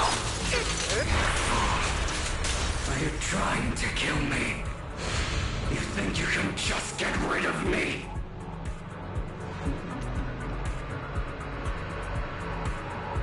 Without me, you are nothing. For what it's worth, thank you.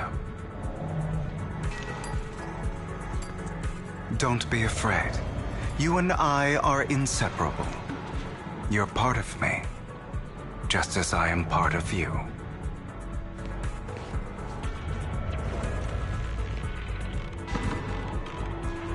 Fancy words won't change anything. No. It's not just platitudes. I finally understand now. Some pain only fades when it's seen. When it's accepted.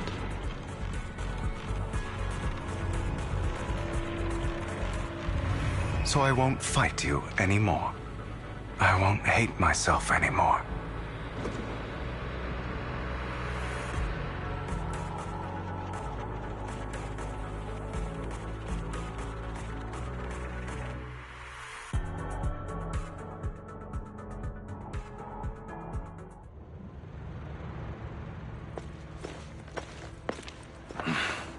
Hugo, it's time.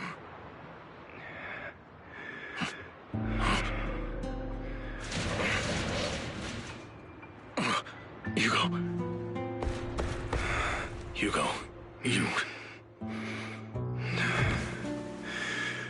Did I scare you? I made it through. I won. No praise from me, my dearest partner.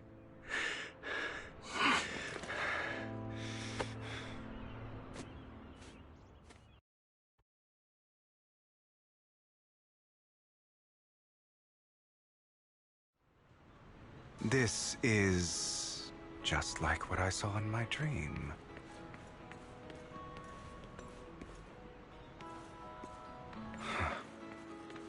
I guess there are still some lingering side effects.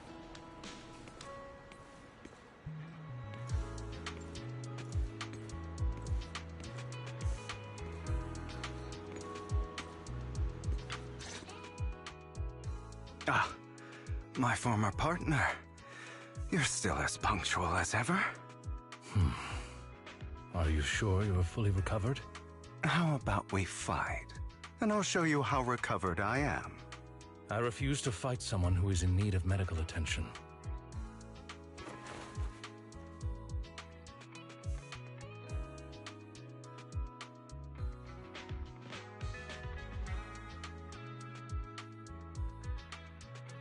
How thoughtful. I'm touched. Or perhaps is this simply part of Victoria Housekeeping's professional care? I'd rather you not starve to death.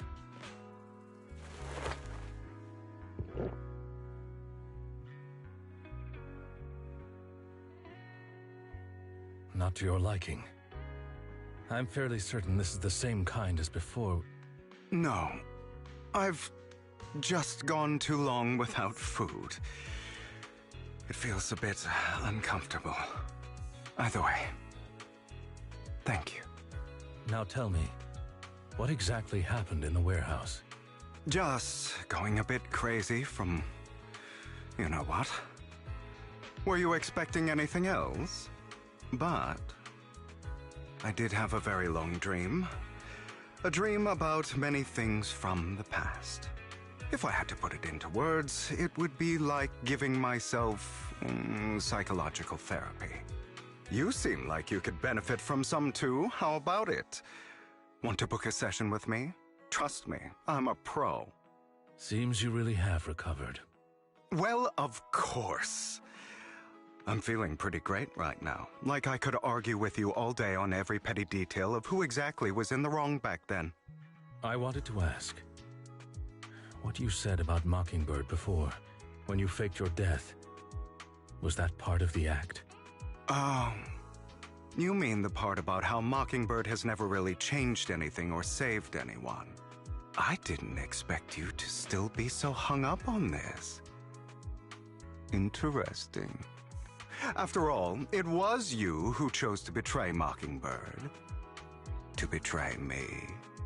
Just as I said before, I never considered Mockingbird a failure. Perhaps Mockingbird deviated from its origins, but it has its value. You shouldn't reject the things you've done. Or Mockingbird. I have contemplated this before. Yes. Mockingbird has helped some people and has genuinely managed to cause trouble. For those who abuse their positions of power for evil. Yet those in high positions still possess immense resources, and the people we helped remain destitute and suffering, willing to become slaves to those in power for scraps. But just as you said, even if what we did was childishly idealistic and flawed, as little as we actually achieved, even the slightest change is by no means meaningless. Nothing holds more value to me than Mockingbird.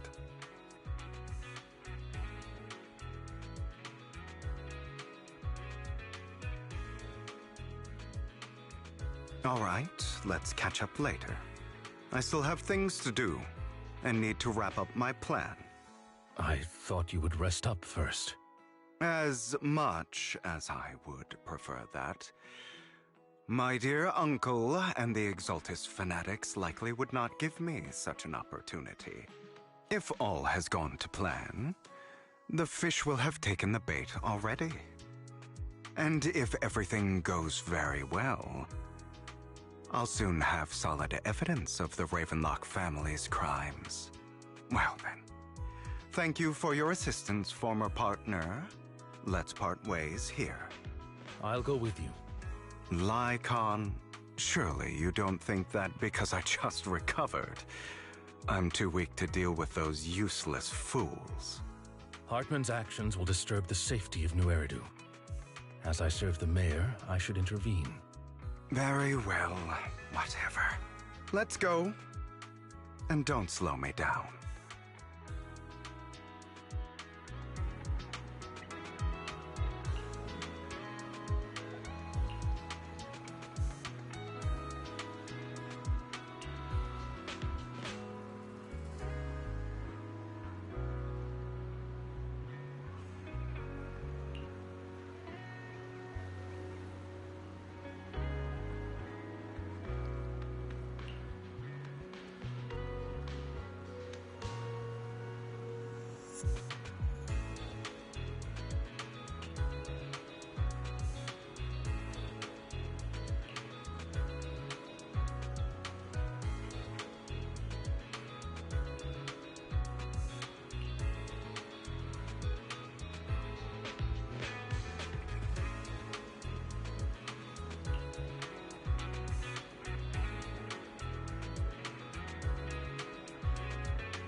I'm sure you've heard about the missing workers from companies under the Ravenlock family, too.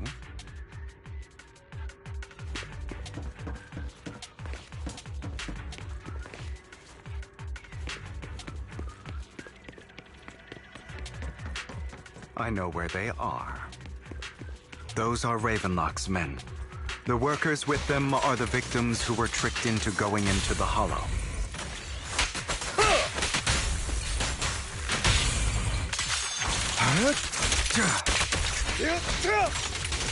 Come on, let's get them out of here.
Bunch of nobodies.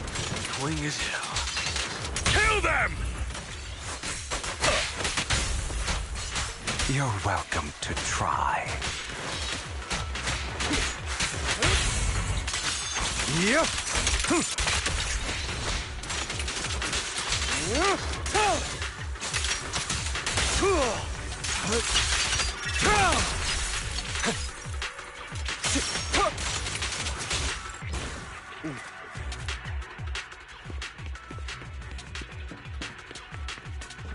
More workers here. And quite a lot of them.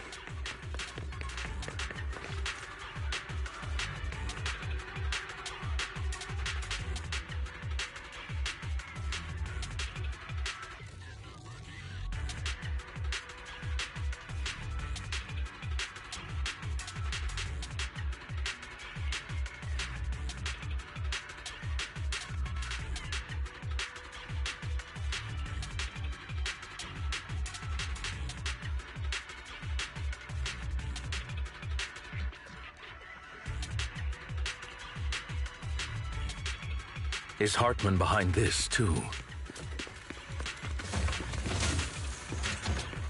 Of course. He threw them into the hollow like offerings for the Exaltists.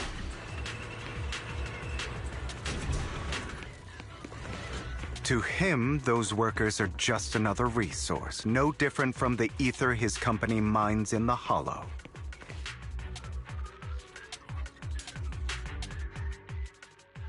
There's more over there. Let's hurry. It's different this time. Don't rush in. Let's listen in on what they're saying first. I still need more direct evidence to ensure the plan is absolutely foolproof. The compensation you promised, it's all real, right? All we have to do is follow you into the hollow for some simple tasks, and you'll give us a huge sum of dennies. Sounds real suspicious. Shut your trap. You keep yapping and asking questions. If this is all so suspicious, why were you so eager to sign up for it? Because I don't have a choice. My daughter was previously caught in the hollow disaster and suffered severe corruption. The treatment costs have completely drained our family's savings. So that's why... It's the same for me. A serious illness at a senior age. I need the money. Who would risk taking a job like this unless they were desperate? I'll do it. No matter how suspicious. As long as I can get paid, I'll do anything. Even risk my life. Wait, you people from the Ravenlock family, you're part of a big company in Tops. You wouldn't go back on your word, right? Don't worry, you'll get every denny you were promised. But before we start, you all need to take this medicine first.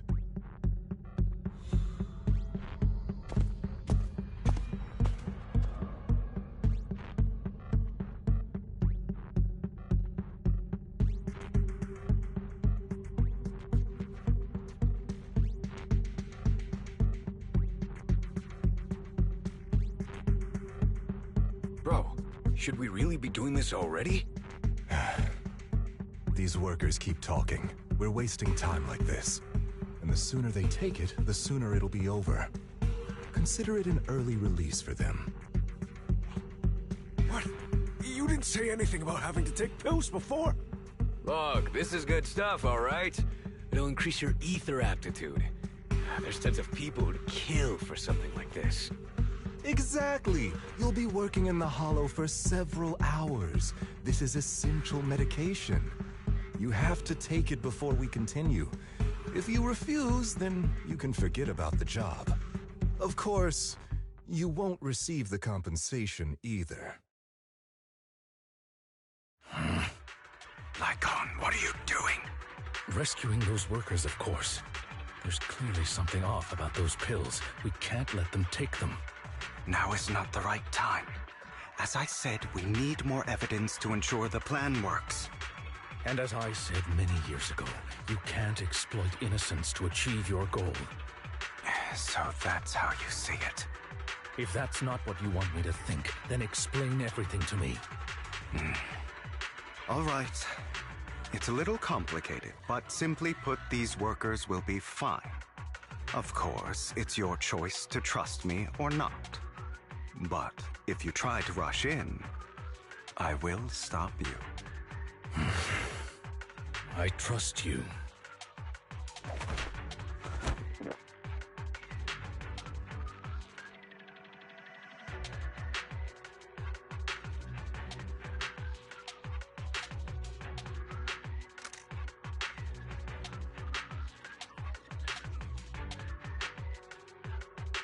All right.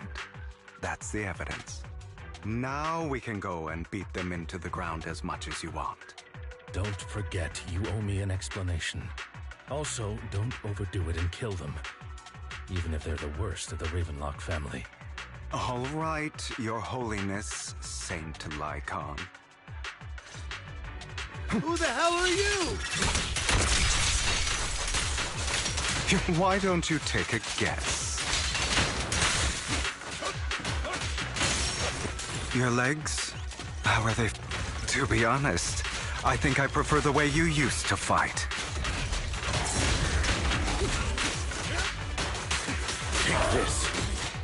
You had a lot more aggression. I've merely learned to control my strength. Time to hunt. When I need to be aggressive, I will be. Take this. Can't remember the last time we worked this well as a team.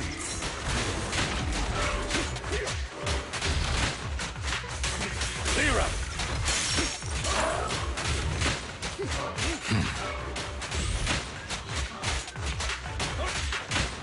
Prepare to kneel before me. Yep. The end is nigh.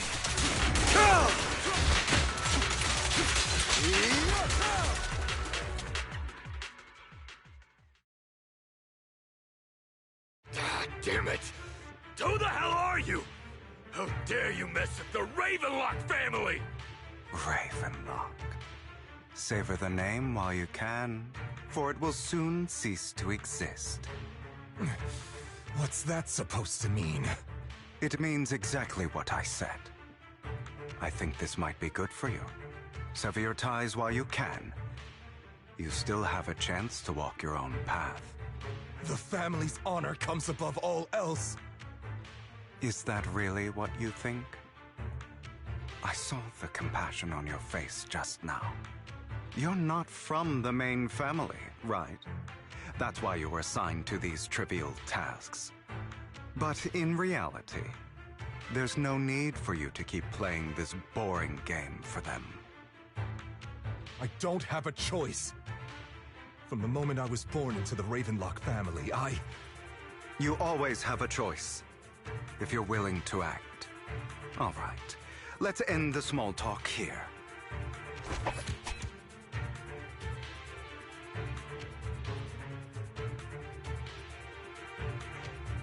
Don't worry, Lycon. I didn't hit them too hard, just enough to keep them quiet. How's that? My acting's pretty good, right? As always, a certain someone should take some lessons from you. I'll leave the rest to you then. Okie dokie.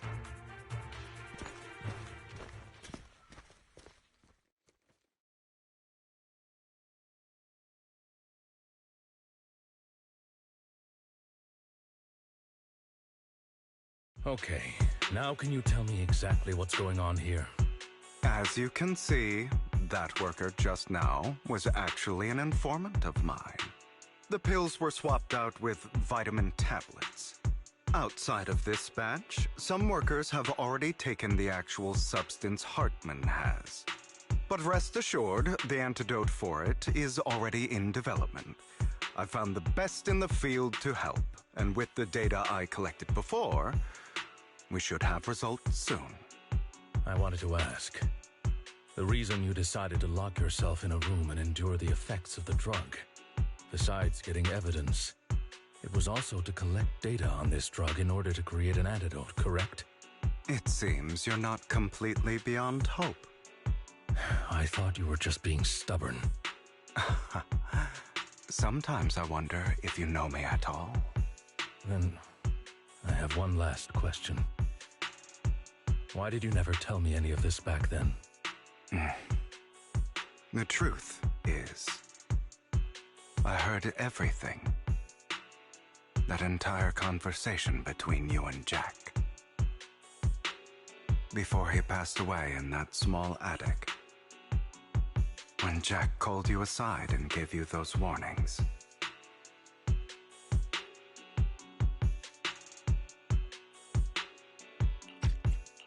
When he told me you might go down the wrong path? That's right. You never said anything. What would I even do? Scream and rage over your suspicions, or get on my knees and beg for you to trust me? You know there's no way I'd allow myself to do such a thing. Besides, back then, even I was confused about myself. Jack, It's all in the past. You don't need to explain anything to me. Enough. We should get going. If we're going to reminisce over the past, we should find a more suitable location.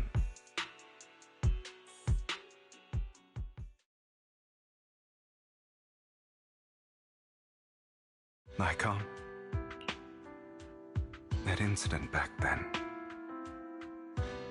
I didn't do it.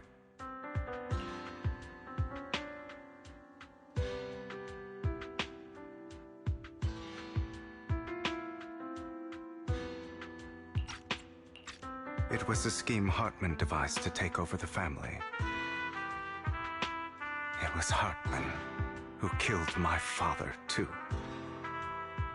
I only discovered the truth long after the fact. I did indeed attack my father, and I thought he was dead. But he wasn't. I couldn't kill him.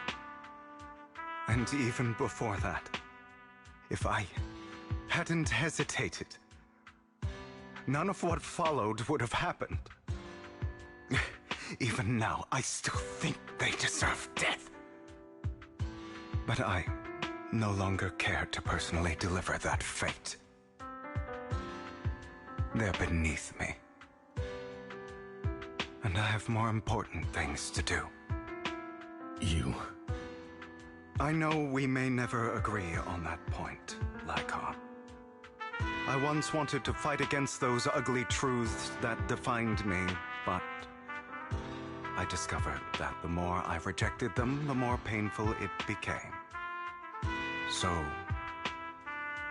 I could only accept that crazed, hateful, and malicious side of myself.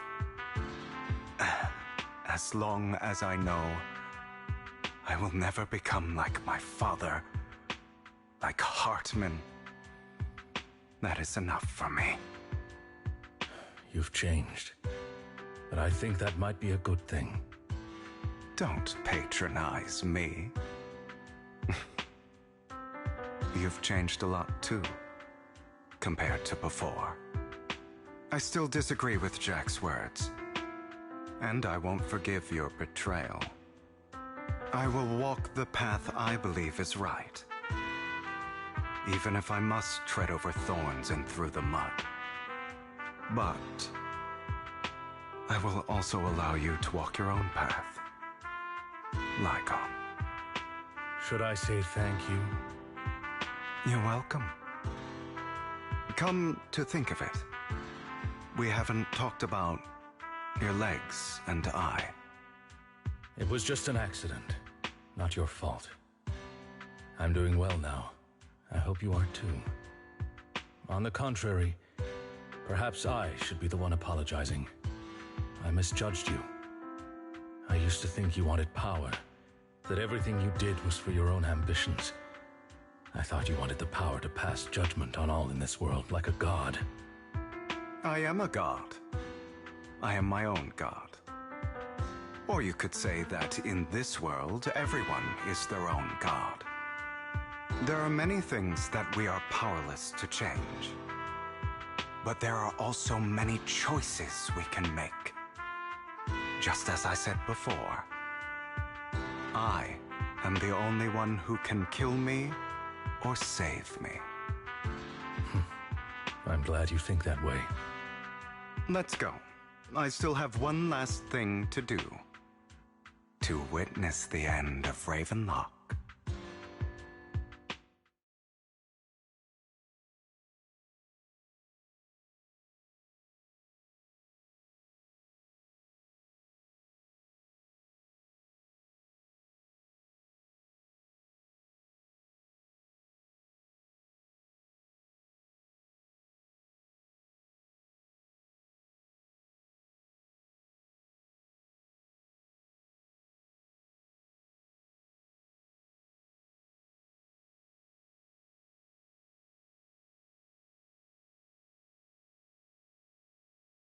You really think you can take my place if I die? Never, you filthy bastard! Your little tricks mean nothing. As long as the Ravenlock family stands, I can still get back on my feet. You still don't get it, do you? This was never about avenging my father. And I don't care about taking your place. I didn't come this far just to kill you. That'd be pathetic. Right on cue. Why don't you take a look at this, Uncle? On behalf of TOPS, I'd like to clarify that we had no involvement in the Ravenlock family's actions. TOPS is officially terminating all partnerships with the Ravenlock family, effective immediately. We will have no further affiliation with them. Are you crazy? What the hell do you get out of ruining the Ravenlocks? You want to be a petty thief forever? Thief? Oh, Uncle. Allow me to reintroduce myself. I'm the name people whisper about. The one who robs the rich and gives to the poor. I'm the master con artist who can fool anyone, anytime. I'm the leader of Mockingbird. The one who turns every headline into my own stage. I have friends who'd catch me if I fall, partners who'd shed tears for me, and allies who always have my back. I am Hugo Vlad. You're the one who needs the Ravenlock name. I never did. You ungrateful bastard! You should have never been born. You flatter me. Same goes for you, Uncle.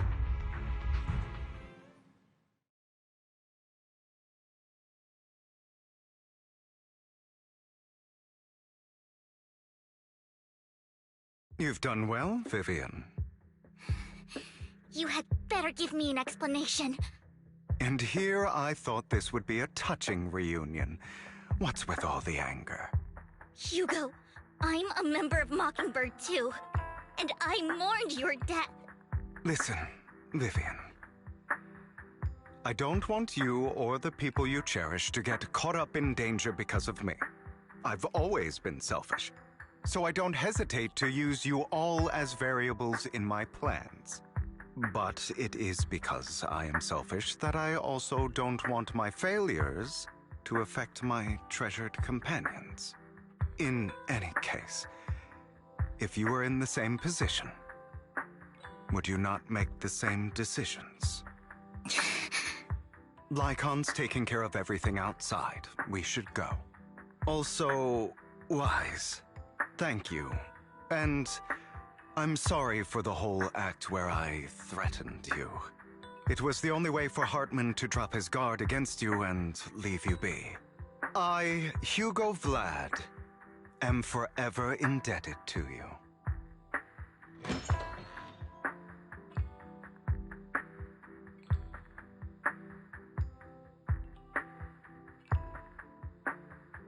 Master Proxy, although it is late, there is some important intel that I must give you now.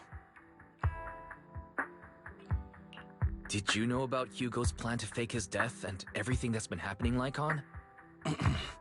I was simply playing along. After all, I could not determine whether Hugo's plan would pose a threat to you. You are a student of the mayor's late friend, and I am obligated to protect you. You still have that habit of finding awkward excuses when you're embarrassed. Mr. Hugo Vlad, if you have any important intelligence to share, please do so with haste. I need to return to rest before midnight.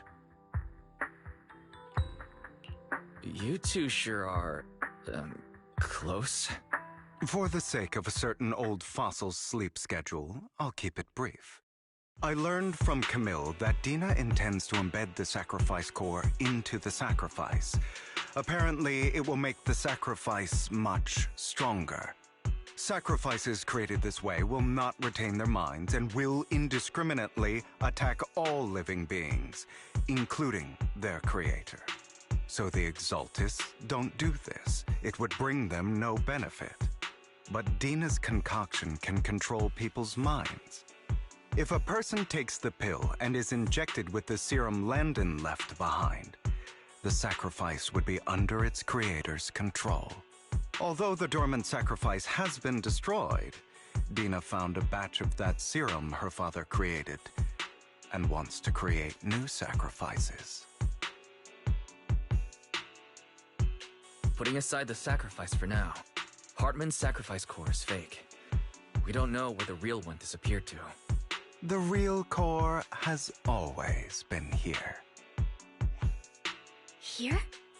In Lord Phaethon's video store?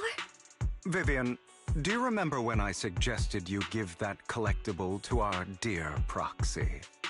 I remember. But that was just an ordinary pendant. And I've met the person who submitted it. She has absolutely no connection to the Exaltists. How about our dear Proxy take out that pendant so we can take a look?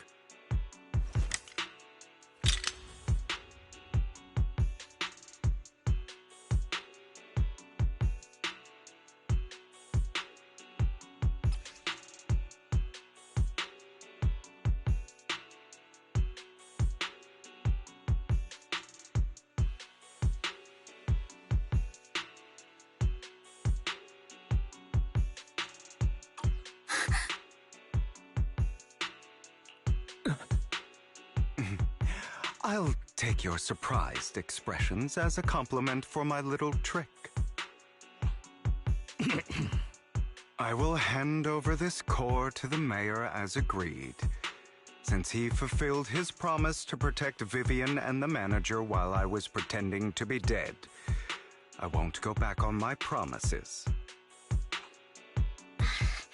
No wonder the mayor would promote rhetoric favorable to Mockingbird. I can't believe I thought he was actually being sincere. Since we have the sacrifice core, all we have to do now is stop Dina from using innocent people to make more sacrifices. Yes, and we need to destroy the last batch of Landon's serum.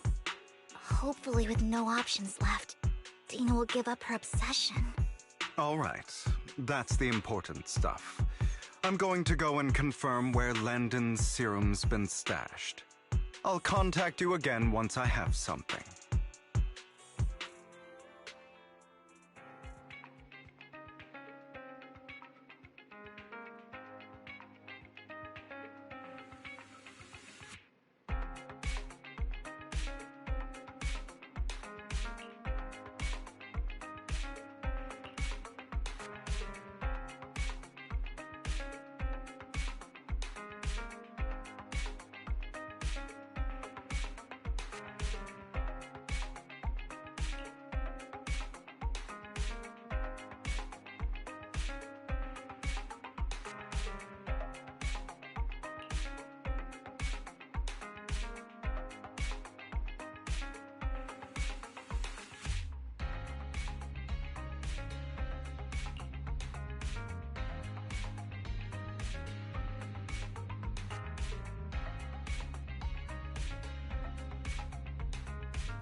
Landon's stash should be somewhere nearby.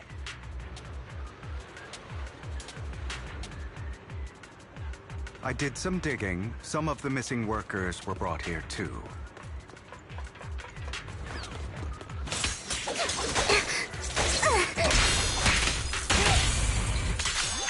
Dina's getting ready to make her move.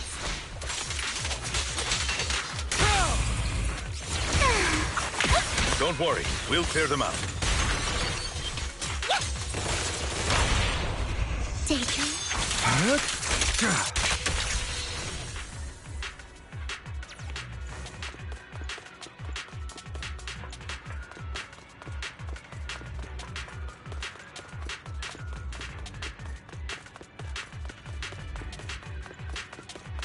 They're trying to destroy the goods! Stop them!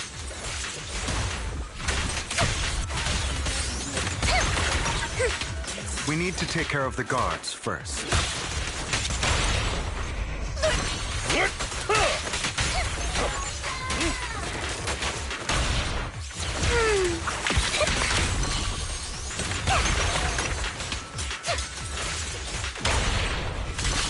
Some of the serum is stored in this warehouse.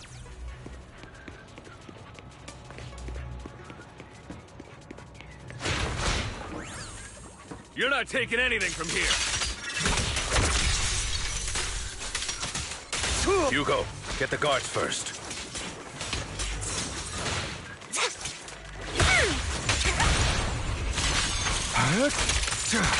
Allow me to reach. You just stepped into your own grave!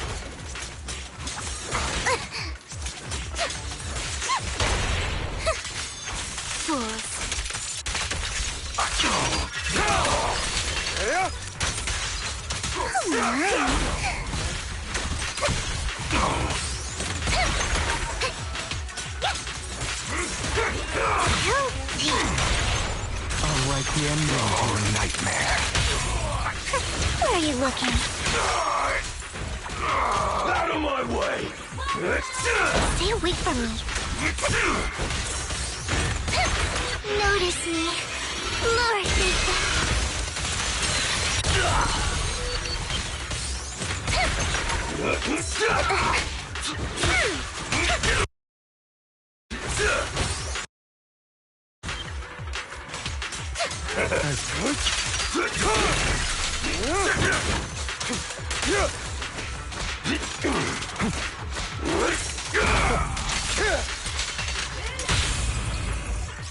How irksome. Heads for flowers that bloom in the abyss.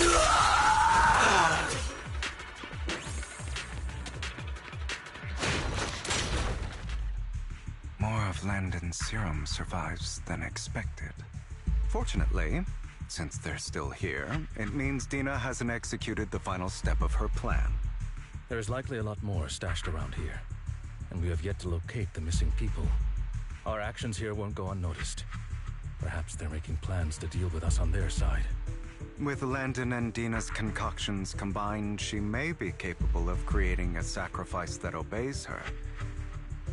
If it comes to that, this will get far more troublesome. How about we split up? Hugo and Lycon will destroy what remains of the substance around here, and Vivian and I will go search elsewhere. Very well. Let's go with your plan. But be careful if you encounter Dina and her people. According to Camille, she's absolutely obsessed with completing her father's dying wish. Who knows what she may try? Let's part ways here for now. And perhaps the other manager could use EOS to guide us. Sure. I've been feeling way better these past few days, so just leave it to me. It's only now that I realize how fortunate we are to have two Lord Fayfins. Yeah, but I feel like our work's doubled. In the past, Wise and I would only ever work on the same route. Greater power means more responsibility. And in any case, I'm sure the mayor would be able to provide double compensation. He's a very generous person, after all. Right, Lycon? I will request additional compensation from the mayor. It's not about compensation. It's just... I'm still not used to us being separated in the Hollow, so I'm worried about Wise's safety. Oh, but I have no doubt in your abilities. I just haven't gotten used to it yet.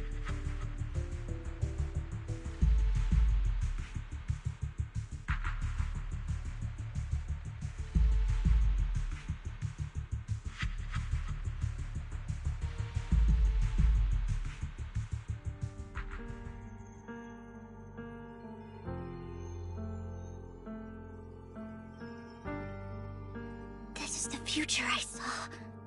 Lord Pathan.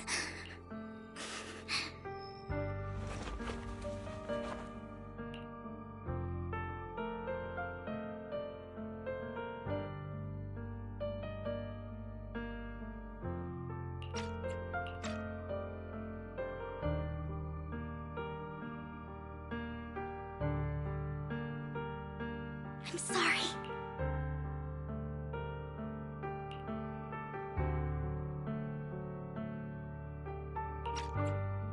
This time, I will make sure the future I saw does not come to pass. I don't want to bring you misfortune. That's all I wish for.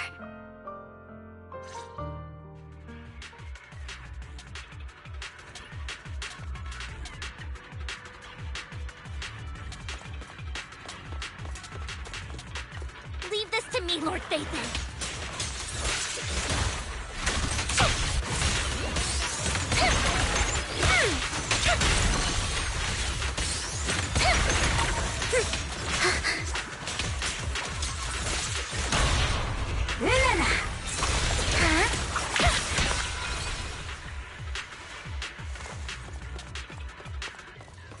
Lord Phaethon, there might be more serum here.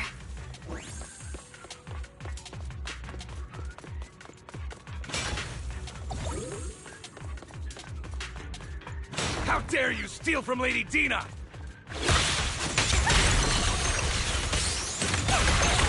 I'll try to go easy on you. No promises.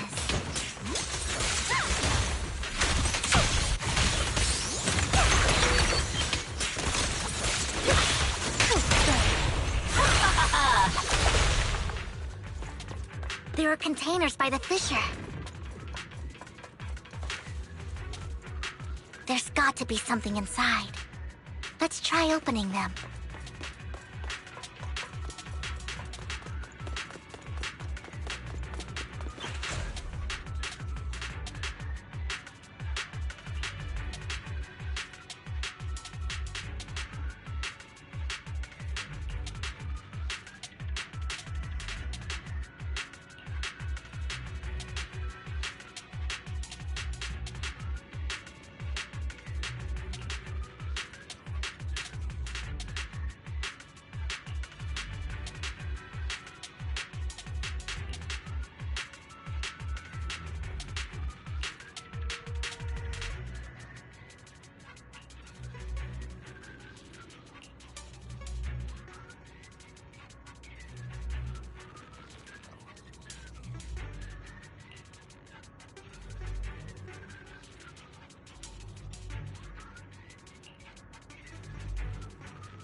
It must have been tough for you to find this place. Vivian, if you had stayed out of it, I wouldn't be so eager to get rid of you. Those people have been taken to safety. You're all out of options. They're just mere test subjects. So what if they get away? There will always be people consumed by greed. And therefore, they will come willingly to me.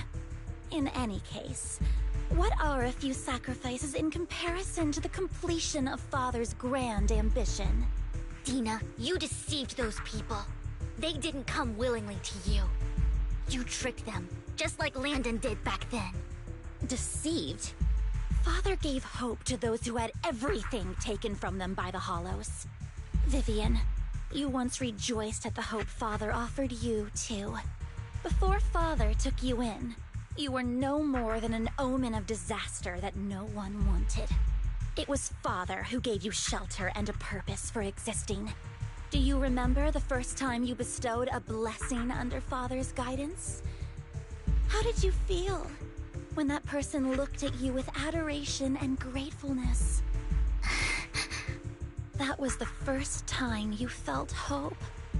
Like your existence had a purpose, right? Don't forget that it was Father who, through what you call deception, gave you hope. And you, what have you done? You basked in Father's attention and everyone's adoration, only to destroy everything. Do you think that by leaving the Exaltists, those people will live better lives? Of course not. Those who suffered under the Hollows will only continue on as walking corpses, without the hope Father gave them.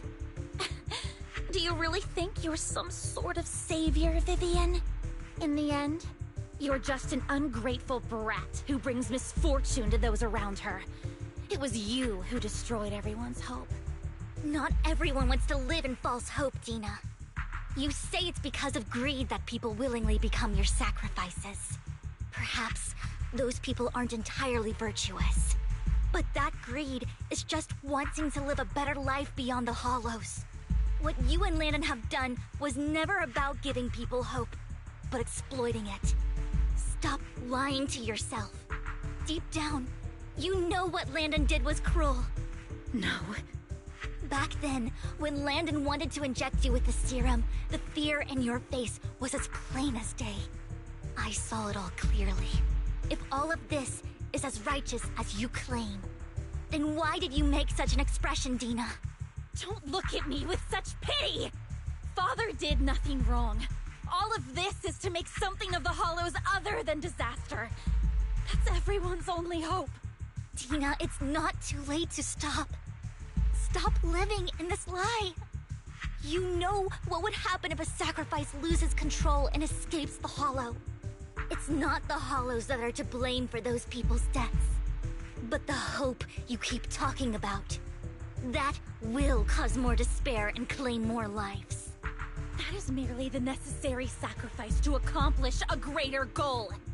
No one deserves to be a sacrifice. Your hypocritical magnanimity disgusts me. I can always go and get more test subjects if they've escaped. And I will be able to replicate Father's serum with enough time. With you gone, I'll be able to complete Father's gift to the Creator and fulfill his last wish. Camille, release the failed subjects. Lady Dina. Camille, are you going to do what you did before?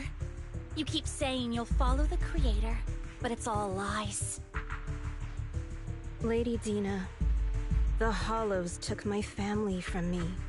I understand that there's no way to get back what I've lost.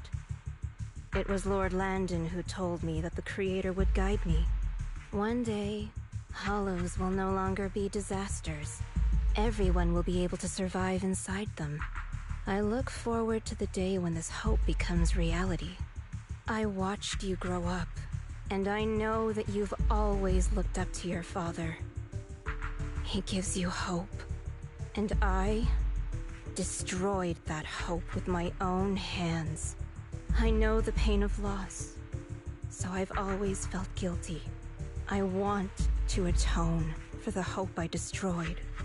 But Dina, I don't want to ruin more lives, and I don't want to continue watching you destroy yourself. Vivian is right. Not everyone wants to live in false hope.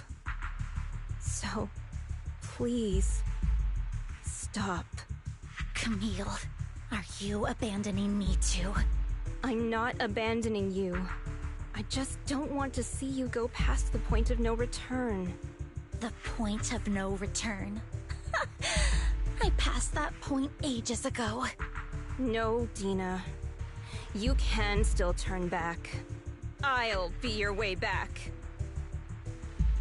Where are you going, Camille?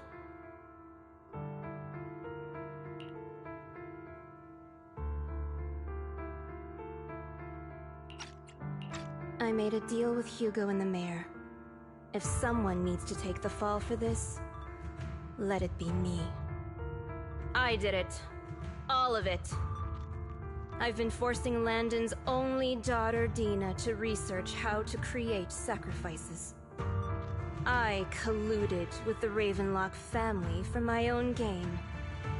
Everything Dina did was under duress. Since I've kept her captive for so long, she doesn't have the skills to survive as an independent member of society. She'll need a caretaker and teacher. Someone who will look after her and educate her. No! I refuse, Camille! I refuse to accept this! Dina, I'm going to dispose of those failed subjects. I won't allow it! You'll die! I won't allow it! You can't leave me. I command you! You've always followed my orders, and you will follow them now! It wasn't your orders that I've been following. My younger sister, who was stolen from me by the Hollows, also had such beautiful red hair. When Landon told me the Creator could bring me hope, you were standing there, right behind him. I was certain, then and there, that this was the hope the Creator had given me. Start over, Dina. You still have so long, so much time. You'll make friends, find people who love you, and make many beautiful memories. That's not what I want! Camille, you're not allowed to die! I won't allow it! I won't allow it! Goodbye, Dina. And I'm sorry, Vivian. I'll leave the rest to you.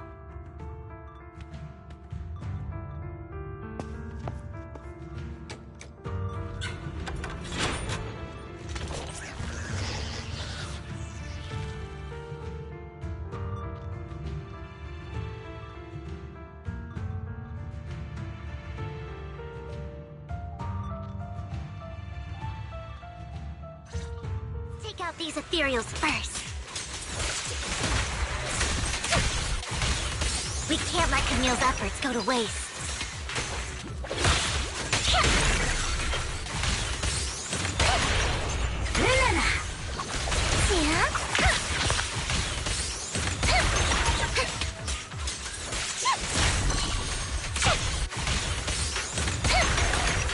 Let's go after Dina, Lord Phaethon.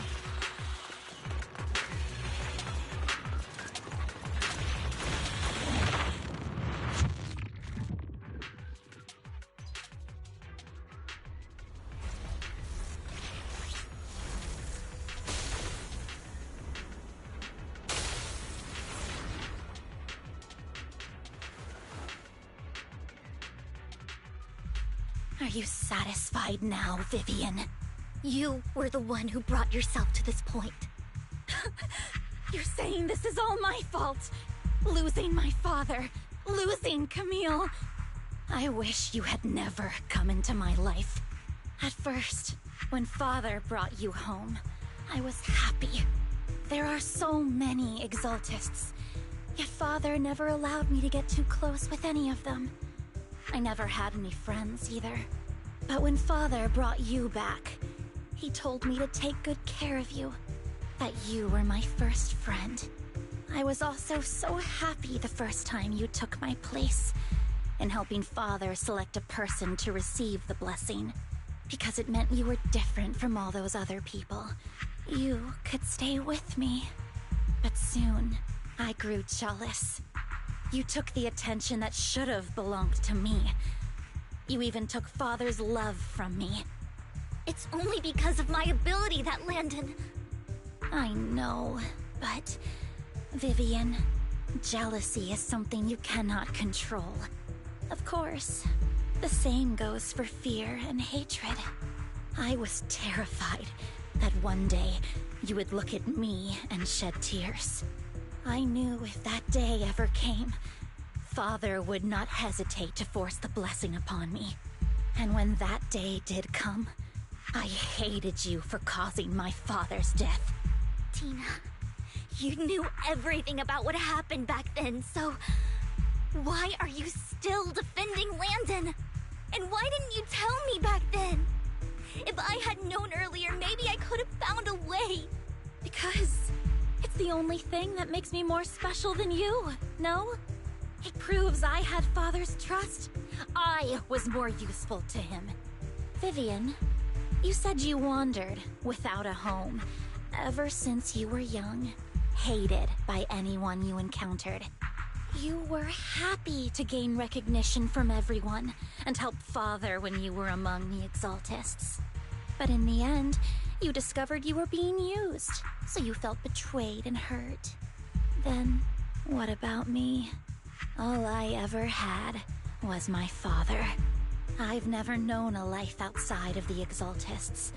Ever since I was young, my only purpose was to help Father select who was to be blessed. The only purpose I had was my father and the Exaltists. I've never been taught anything else, Vivian. It is what little value I have, and have ever had. In the end, you took even that from me, and completely destroyed it. You think you're doing good and fighting evil. You've only managed to affect a small part of your world. But have you ever wondered if maybe that's all there is to my world? I never wanted to hurt you. You were also my first friend. And that's why I wanted to save you back then. Save me? You and Camille all talk about saving me. Why don't you understand? To me, loss is so much more painful than death. Tina, you can start over. Everything Camille did was so you could live on. Let's leave the Hollow together. There are so many amazing places in New Eridu. This time, I'll take care of you. I've also met so many amazing people. I'm sure they'll love you too. Okay, Tina? Vivian, I can't forgive you. And I don't want to forgive you. I have nothing left. If what little hatred I do still harbor were taken from me, well, I refuse to be so pitiful. I won't apologize, Vivian.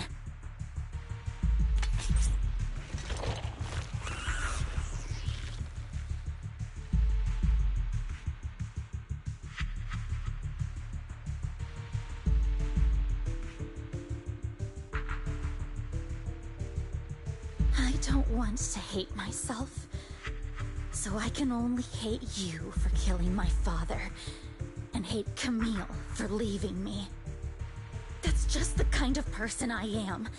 Hateful and despicable. I refuse to owe anyone anything. I refuse to feel regret. I won't. Vivian, I will keep hating you. I will take all who are precious to you.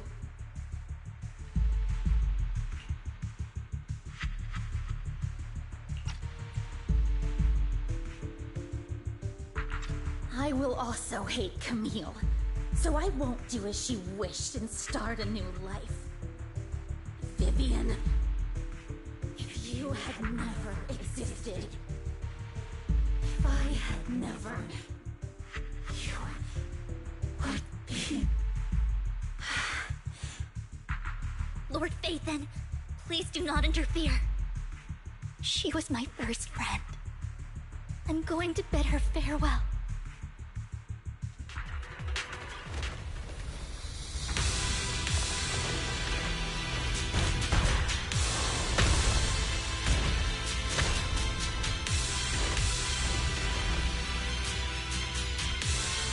Tina, soon the pain will be over. Lord Phaethon, don't come any closer!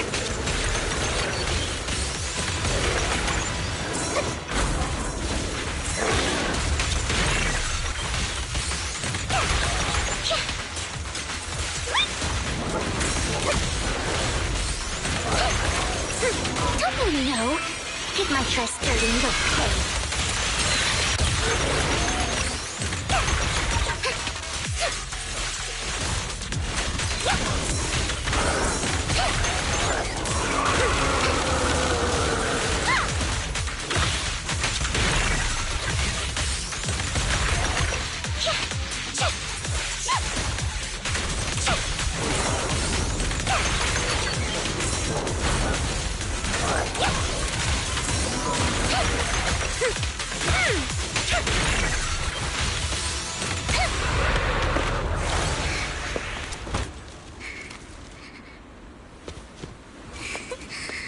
Vivian, behind you!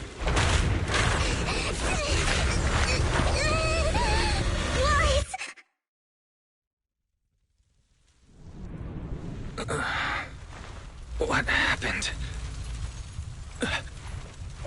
What the...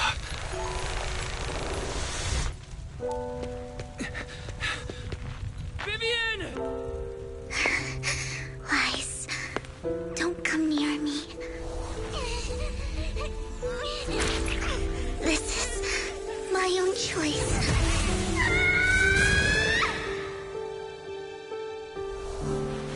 I will change the fate I saw. Vivian! I just want you to remember me when I looked my best. Vivian! Careful. Vivian, your body... I'm sorry you had to see me like this, but I don't want to be the one that only brings misfortune anymore. No.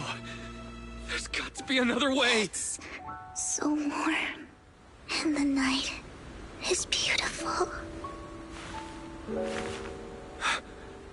Vivian?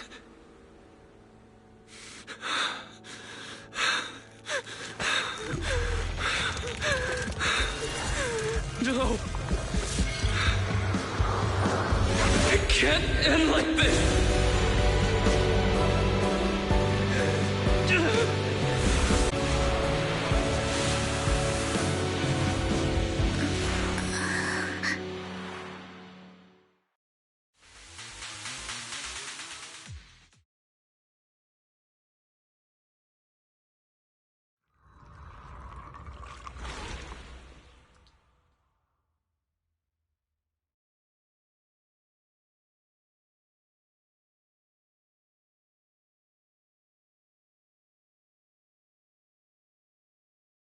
Wise. Wise! Wise, you're finally awake. I'm at the store? I remember I was with Vivian. Wait, she injected herself with Landon's serum. Is she okay? Hugo and Lycon brought you out of the hollow. You scared me to death. Thank goodness you woke up. And you said Vivian used the serum on herself? But she looked fine to me, bar a couple of scratches. Hugo sent me a message earlier saying he got her checked over and she was alright. Do you remember what happened? The situation was dire, so Vivian used the serum on herself to defeat the ethereals. I saw the crystallization process starting to occur. I can't describe exactly what happened. I saw something blurry, but I just wanted to stop Vivian's corruption process. I don't know exactly what I did, but then I lost consciousness. What happened after that? When I led Hugo and Lycon there, it was just you and Vivian lying there on the ground. We couldn't wake either of you. Let's put that aside for now. Do you feel any discomfort-wise? I'm a bit dizzy, but otherwise, I'm fine. Don't worry. Phew, that's good. You should rest for tonight. Hugo and Vivian said they'll come over tomorrow, so we can discuss the details then. Okay. Sorry for worrying you, Belle. Good night.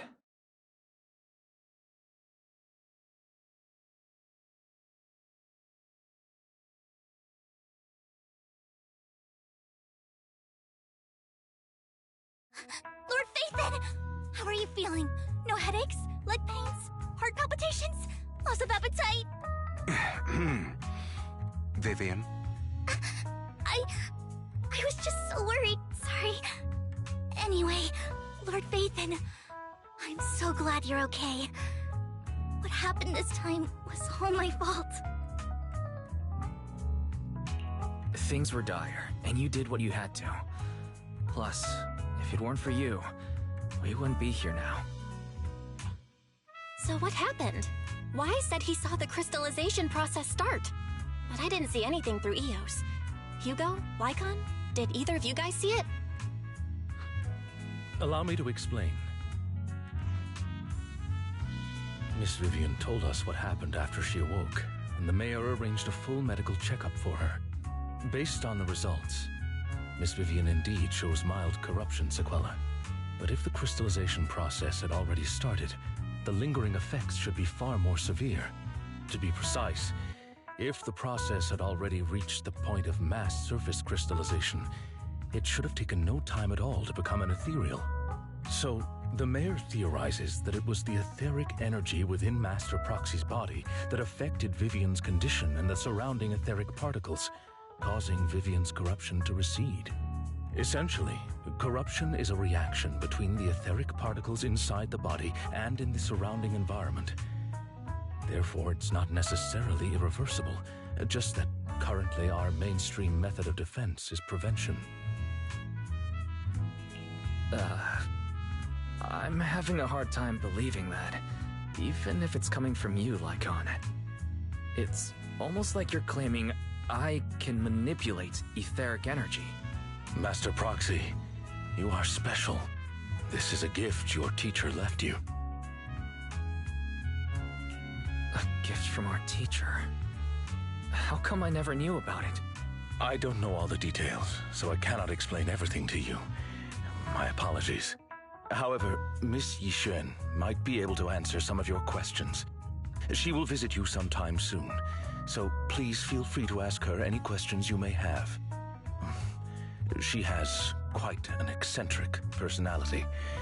If she causes you any inconvenience... Can I file a complaint about her with you if she does? Master Proxy, you have always been a people person, so I trust you will handle things just fine. The way you said that just makes me more worried. In any case, the mayor has asked me to give everyone his most sincere gratitude. Unfortunately, the mayor could not come personally, but has promised everyone a favor. Provided it's within his means, he will offer his unconditional assistance once. There is no time limit on this favor.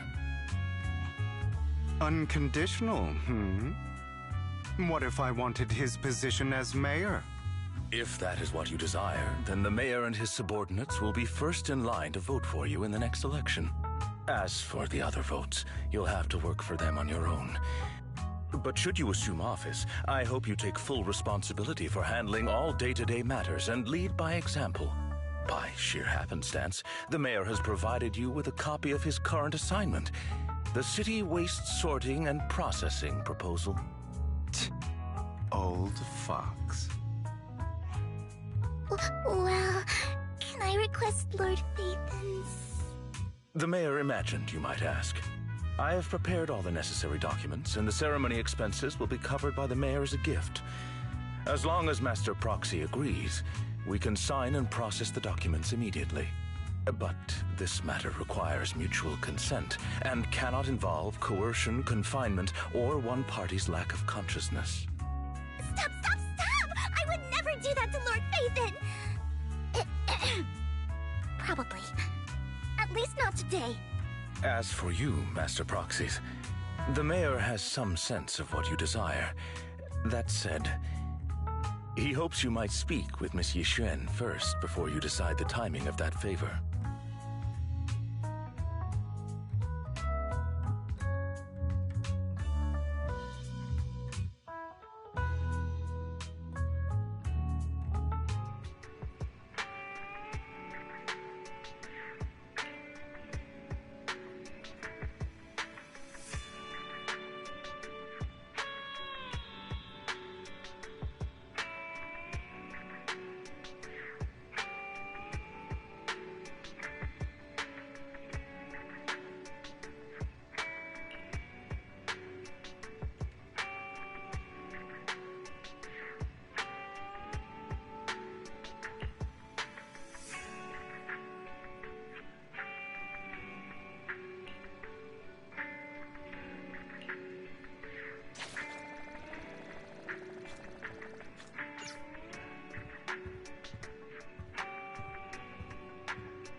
I did not expect that such a spiritual entity would exist here. It appears this street is a geomantic gem. A spiritual entity? His name is Howl, and I guess you could count him as a neighbor of mine.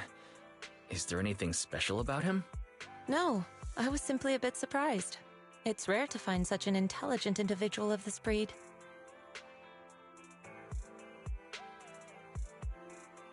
Even huskies can be really smart, like Howl. You're right. Yet, being overly intelligent comes at a price. It must stay here for prolonged periods of time, parted from its owner and unable to move about freely. Both a blessing and a curse. However, it seems quite happy. We've strayed a bit off topic. Since you're back, let's discuss our partnership.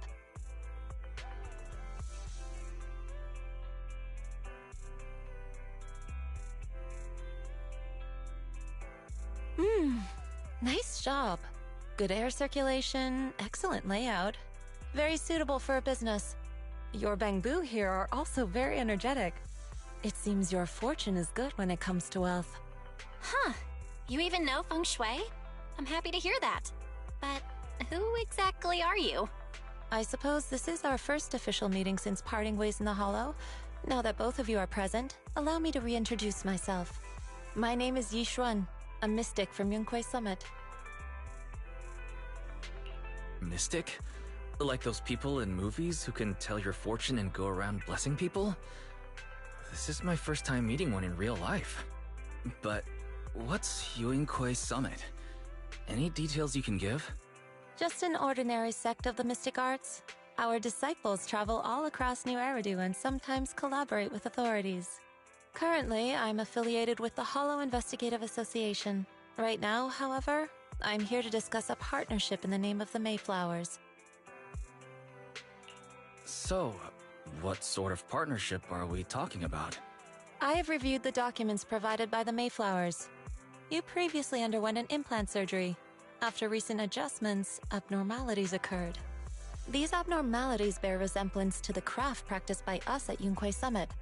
If you are willing, I can teach you how to better control your abilities. Better control my abilities. That sounds great, but there's no such thing as a free lunch. Since you're willing to teach us your craft, Shifu, you must want something in return, right? That's right. Mayflower will have you join me for some investigations. Looking at my divination results, this will be a complicated and very likely dangerous matter. He's still going over the details, but should have more information for you soon. You can wait until then to decide.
check my fortune! Here's my pop. Look, doesn't this thick wealth line mean I'm about to strike it rich? I've looked it over, and your fortune is decent. Huh? You barely looked at it, and you're already done? You have good fortune. What? You don't believe me? I do. Thank you so much. Next, it's my turn. Hey, wait, hey, quit cutting in line. So this is where you were. Who are all these people? You're here, Wise? I decided to take a break. I didn't expect so many people to come seeking my divination services. Don't worry, I need no more than a simple spell to solve this matter.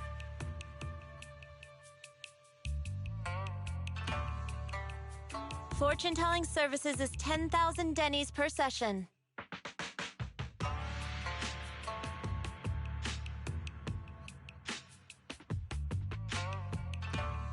All gone? Good. It seems the Banish Wealth and Desire spell is still effective. Banish Wealth and Desire? That's a spell? This isn't the kind of craft you said you were going to teach us, is it? Our video store has a business license, and we'd get complaints if we charged unfair rates. Of course not. This is just a trick to deal with trouble. I'll take my time showing you the true craft of Yunkwai Summit. For now, let's find that shop.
Yishuan Shifu. The store is right up ahead.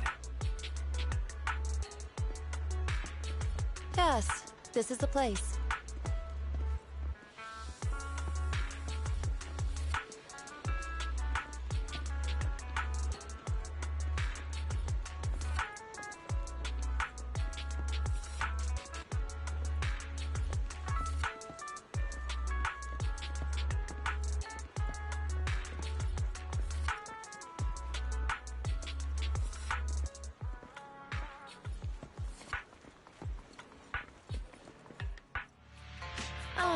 This is the one. Seems it's closed. Another wasted trip. Not necessarily. 1 second, please.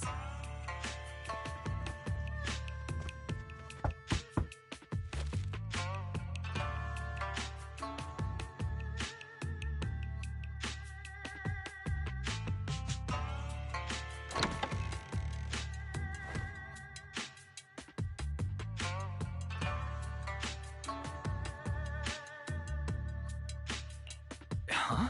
Is there someone inside? Relax. The boss prefers to do business with people they know. They like their peace and quiet, so they rarely open for customers. I'm an old acquaintance and just wanted to retrieve something. What a strange private business. Shifu, what exactly are you retrieving? Just some things needed for our future investigations. You'll know in time. Really? Shifu, I feel like you're always so mysterious. Because the correct time has not yet arrived, so there is no need to rush. Since we've already obtained what we came for, let's part ways here. There will be plenty of time in the future. We will certainly meet again.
afternoon sun is exceptionally pleasant, like the rich oral aroma of a tune in D minor.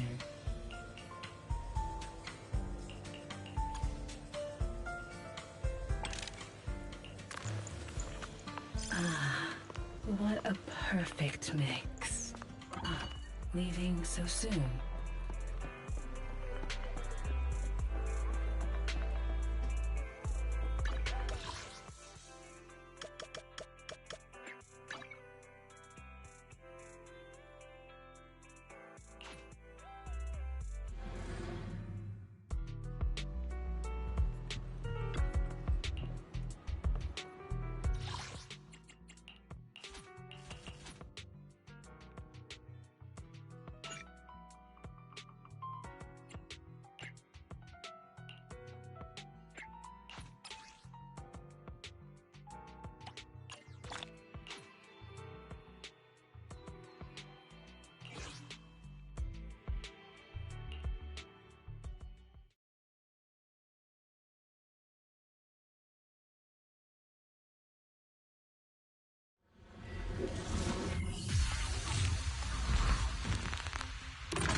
You may withdraw, Saga. With pleasure.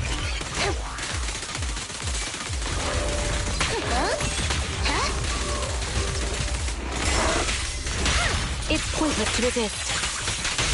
After this, I can go home, right?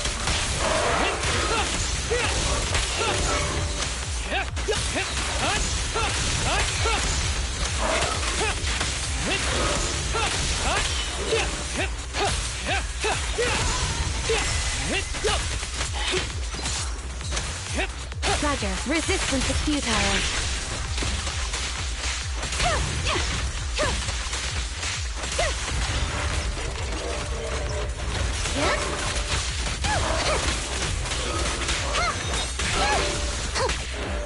Hold again. Let's finish the job. After this, I can go home, right?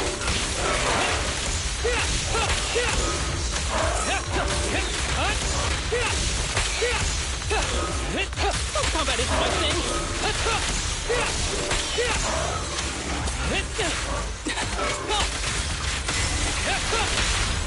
It's pointless to resist.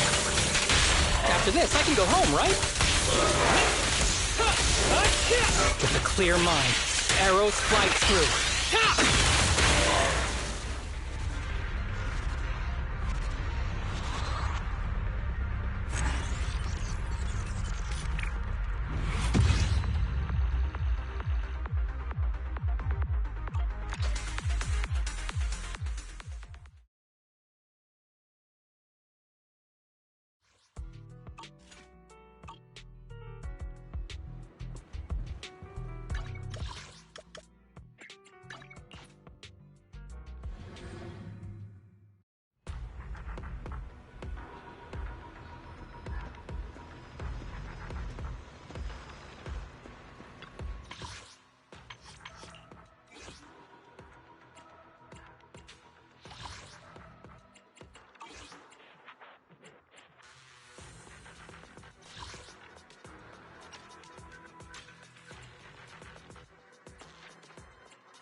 tight, Yanagi.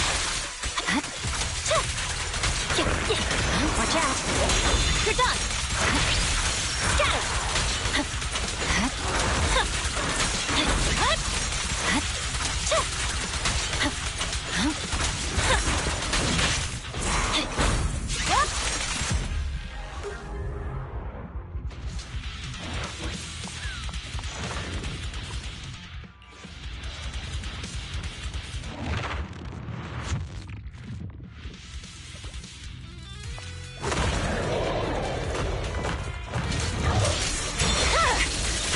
My blade is already sheathed. I'm unstoppable.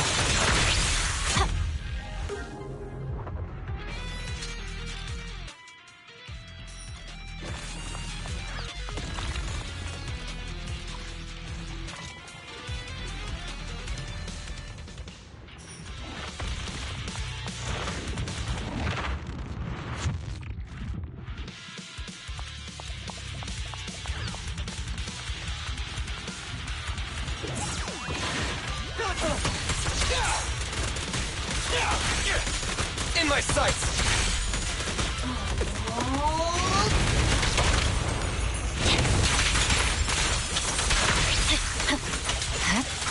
Scatter!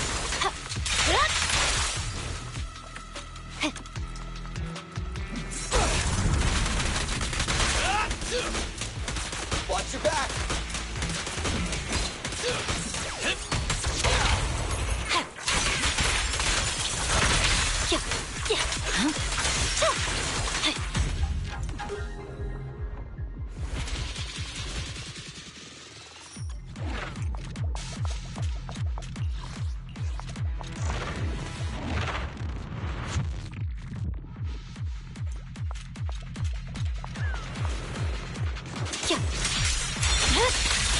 Weakling. Evade. Erag, stay still!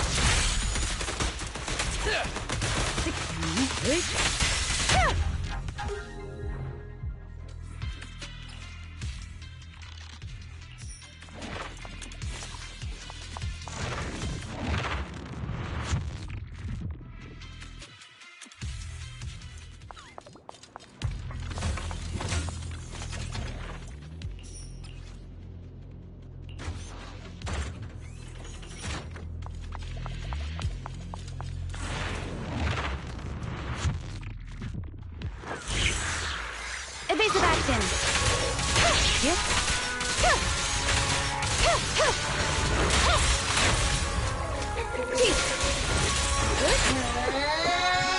My turn. Enemies of Section 6 shall pay.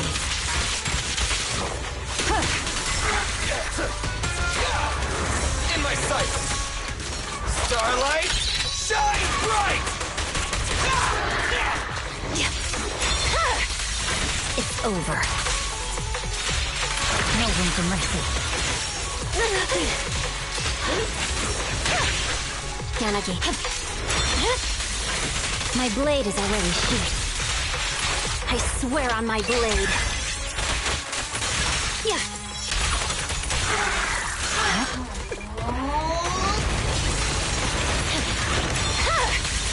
Weakling. Resistance is futile. Let's finish the job.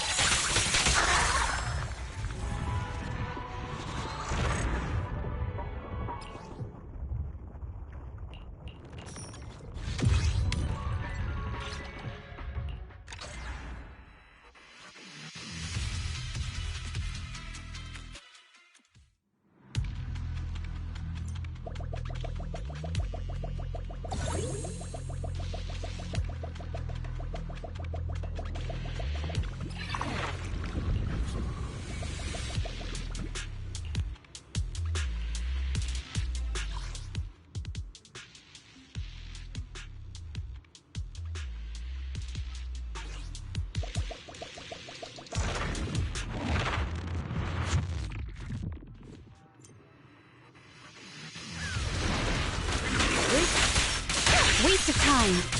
Stay still!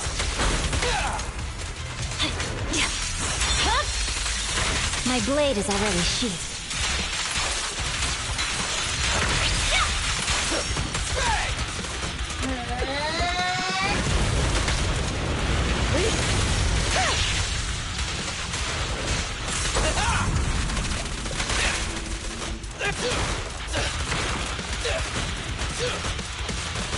Not good!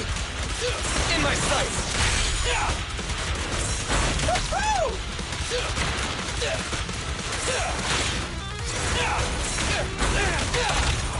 It's pointless to resist. Move over! Time for the real show! Swift and decisive!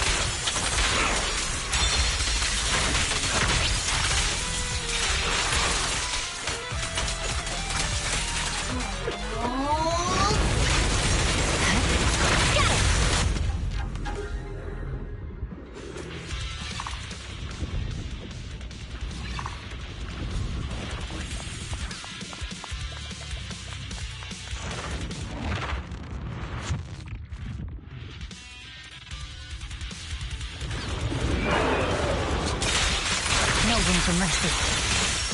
Keep your eyes open.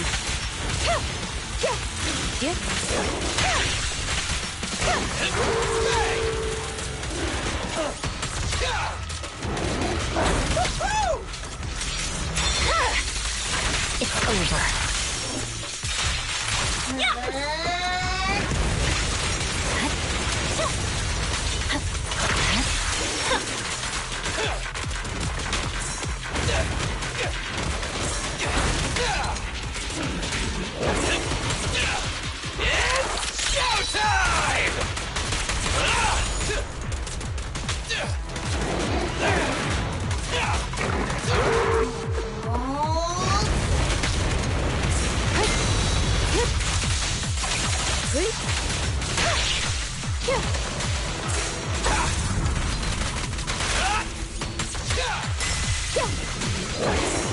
Resistance is futile.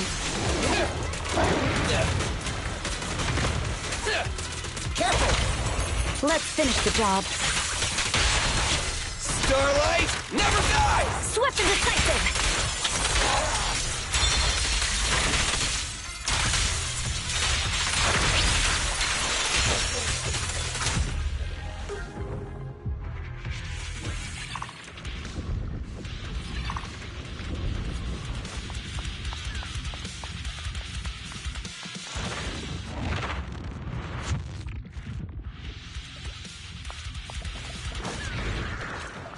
Watch out. It's over. No room for mercy.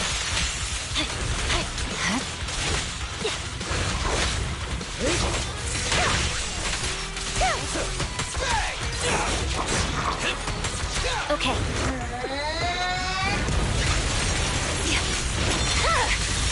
My blade is already sheathed.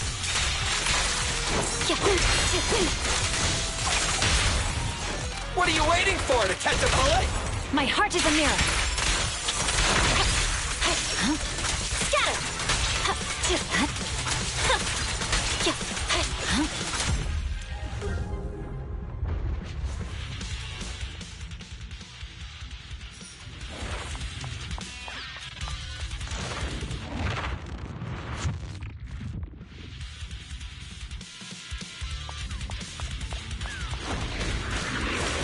Evade.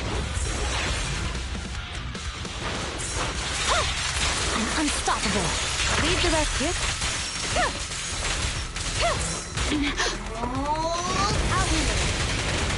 Such provocations don't go unanswered.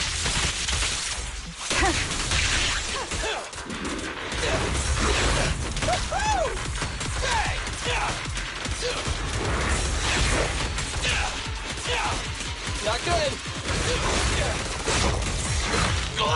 Here to assist. Weakling. My blade struck. Banished.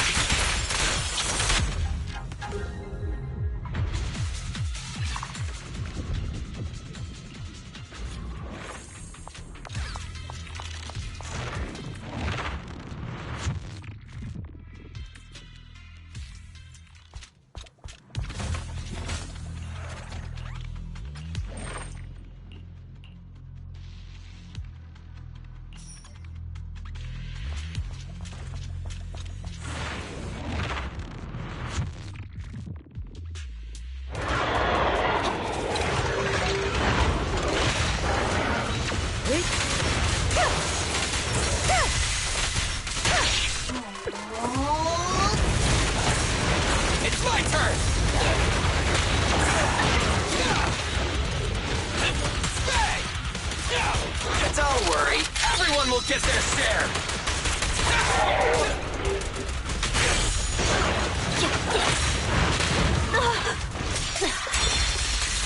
My blade is already sheathed.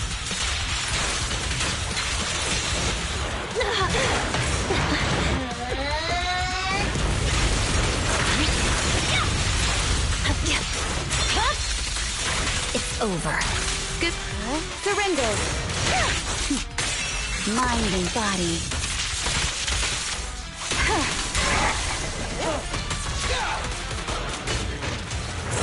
You're done. My blade is already sheathed. It's pointless to resist. Move over! Time for the real show! Swift and decisive! Victory, the only option! No second chances.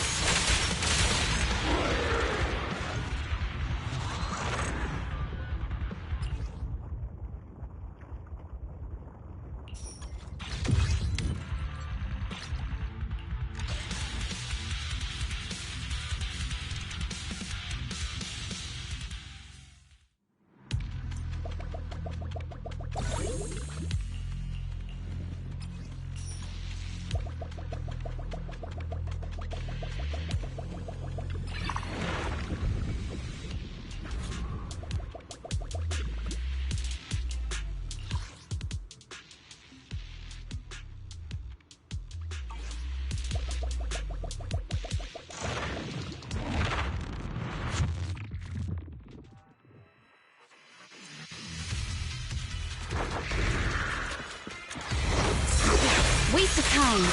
Yep. Leave the rest to me.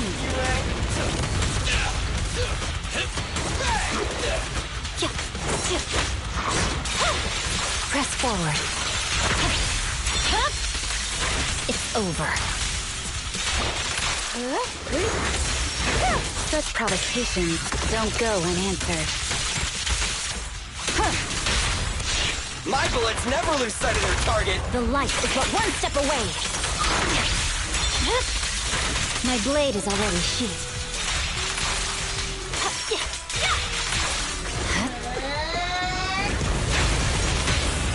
Let's finish the job. My heart is a mirror.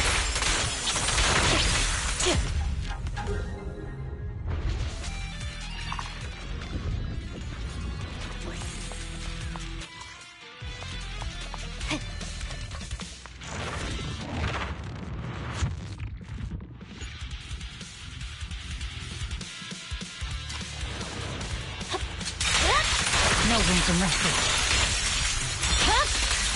It's over. I swear on my blade.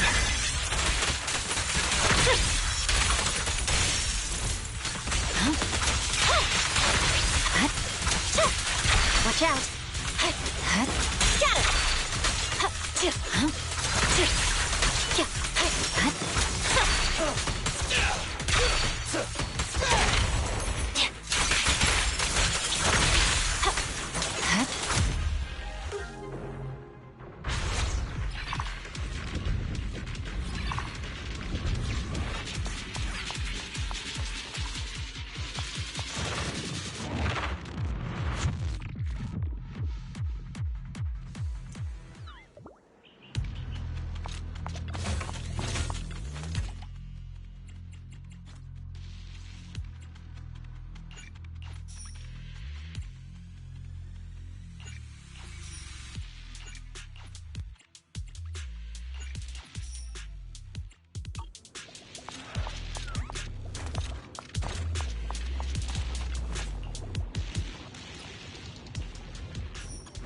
My blade is already sheathed. What are you waiting for, to catch a bullet? Stand still! It's showtime! Surrender!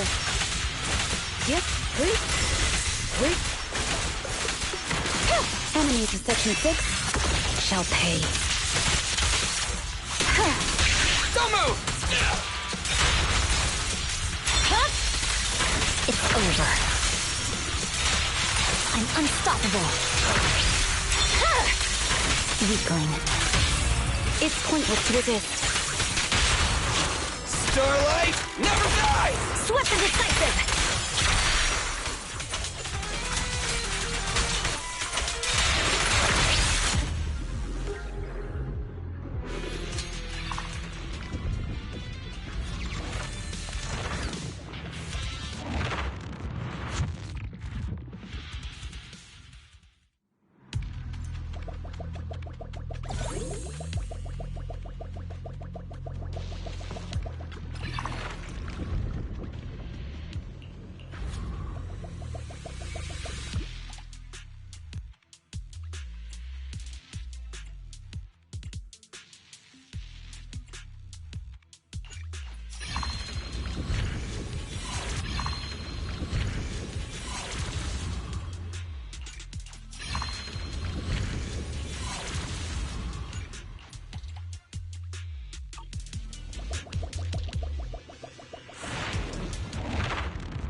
Such provocations don't go unanswered.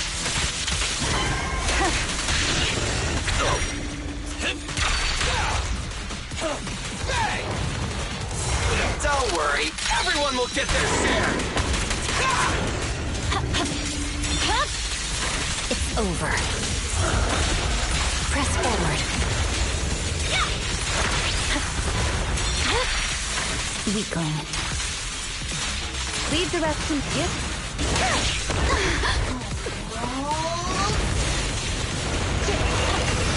Purging slash.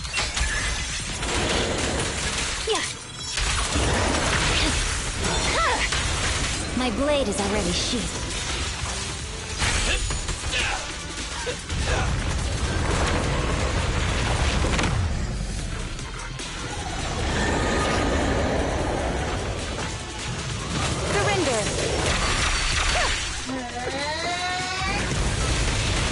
Enemies of Section 6 shall pay.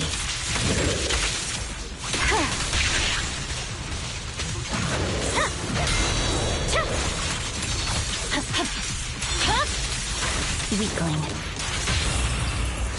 My bullets never lose sight of their target!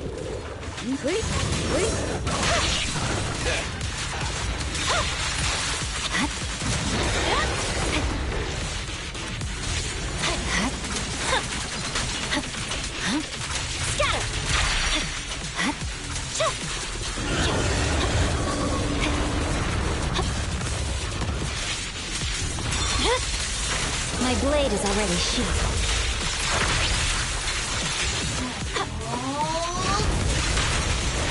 I swear on my blade.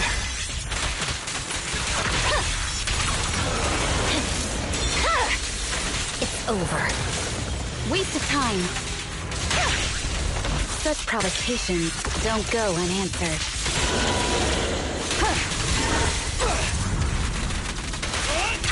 In my sights! It's showtime! Don't move!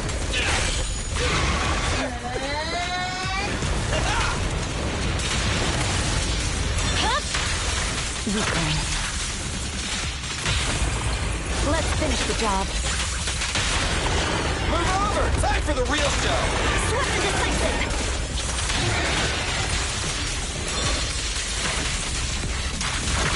Victory, the only option!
No room for mercy.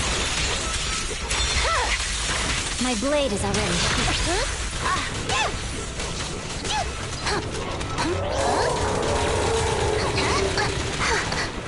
Hold again.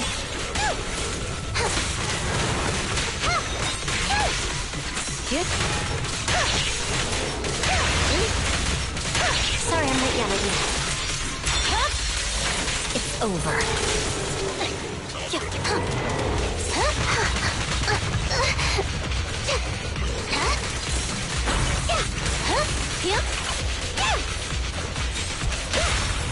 Let's finish the job.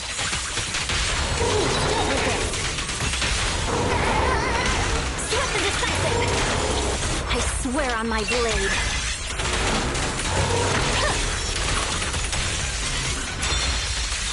My blade is already sheathed.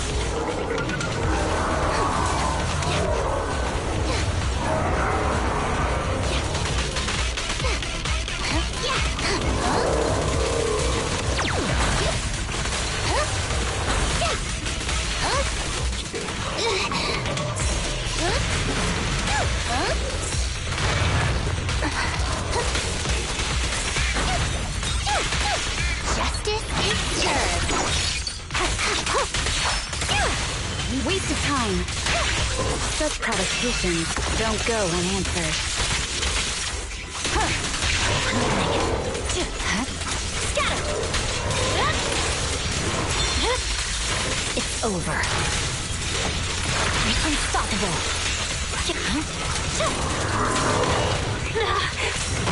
You're done.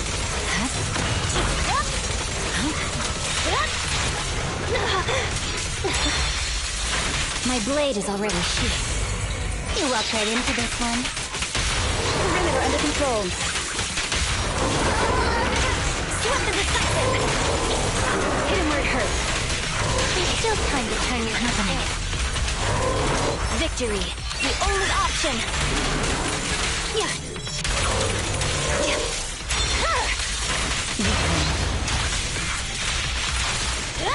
Surrender.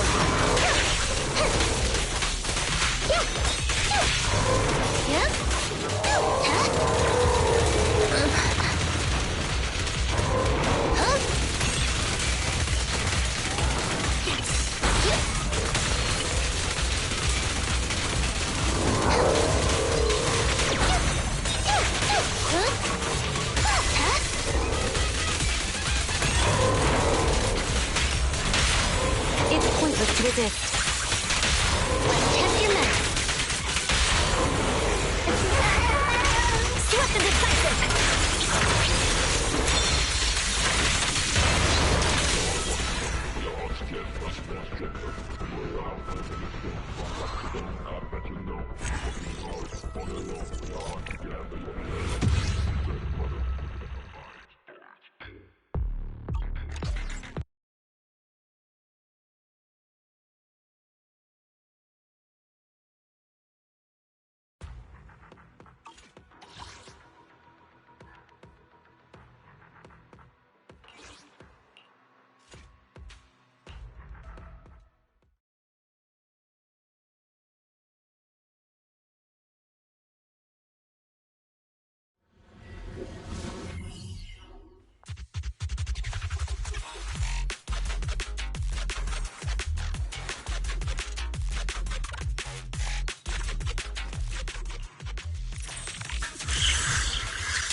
Weakling. You should move.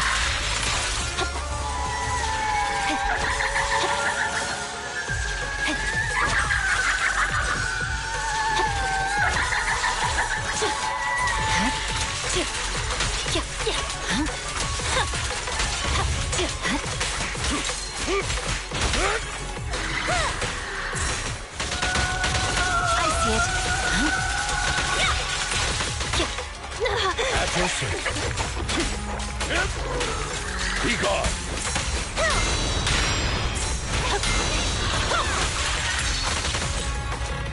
Blow, blow, blow away your troubles! Yeah! Don't look straight at me. Swift and decisive! Purging slash!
Stand still.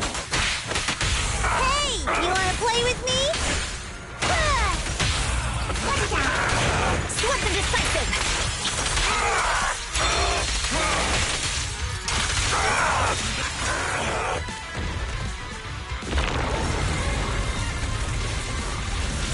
Refinement isn't over yet!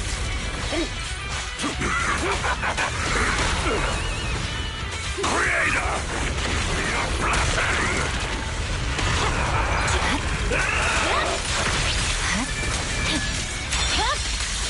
My blade is already sheathed.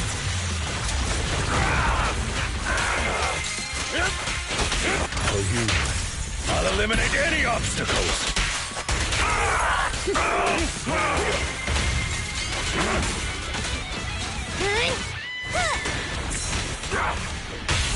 Stay calm now. You're gonna get dizzy!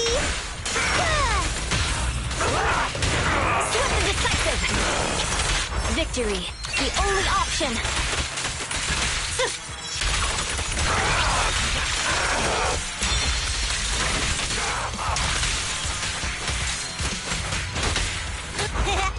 Just don't blink!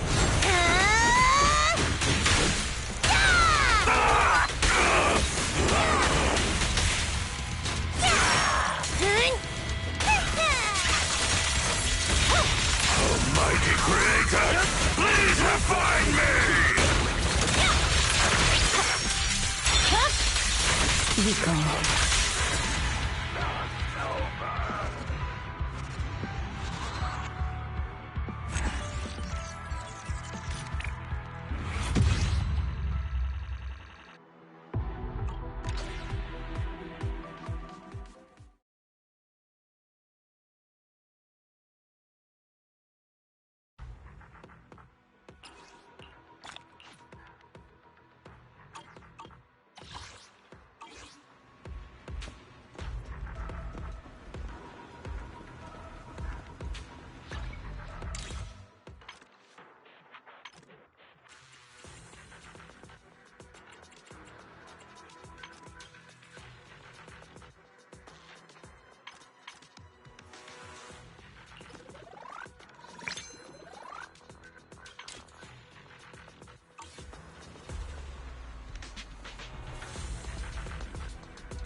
Did you call me? Meow. Asset confirmed. Want to see the red scarf? Looking for a good day, Lord Phaeton.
I'll protect you from any danger.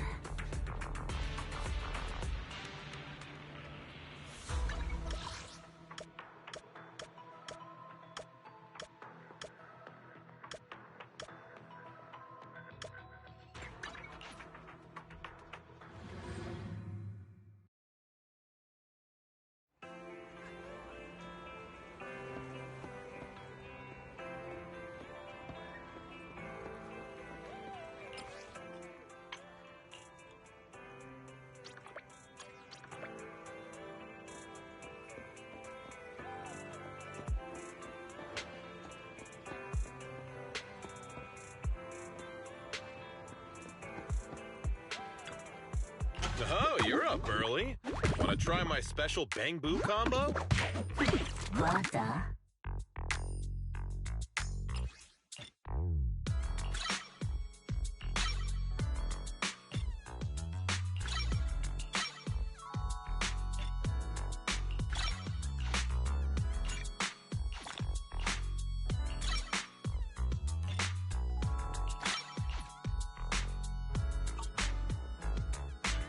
I got plenty of new ideas. Let's try them out on EOS one by one.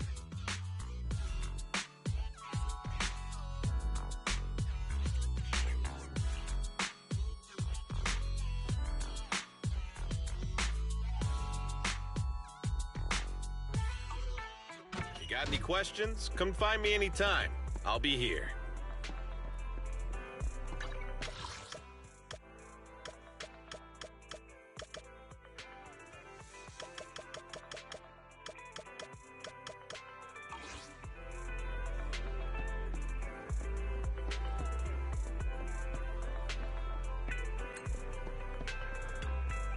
Have a cup of coffee to jumpstart your day.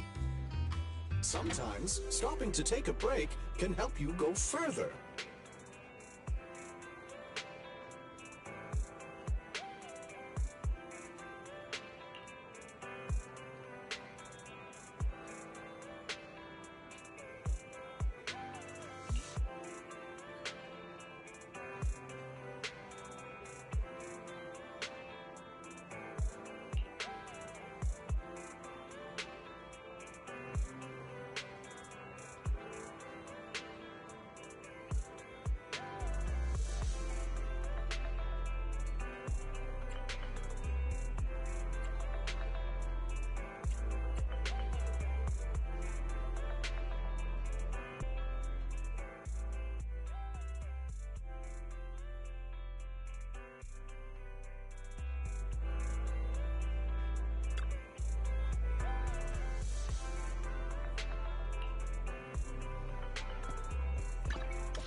you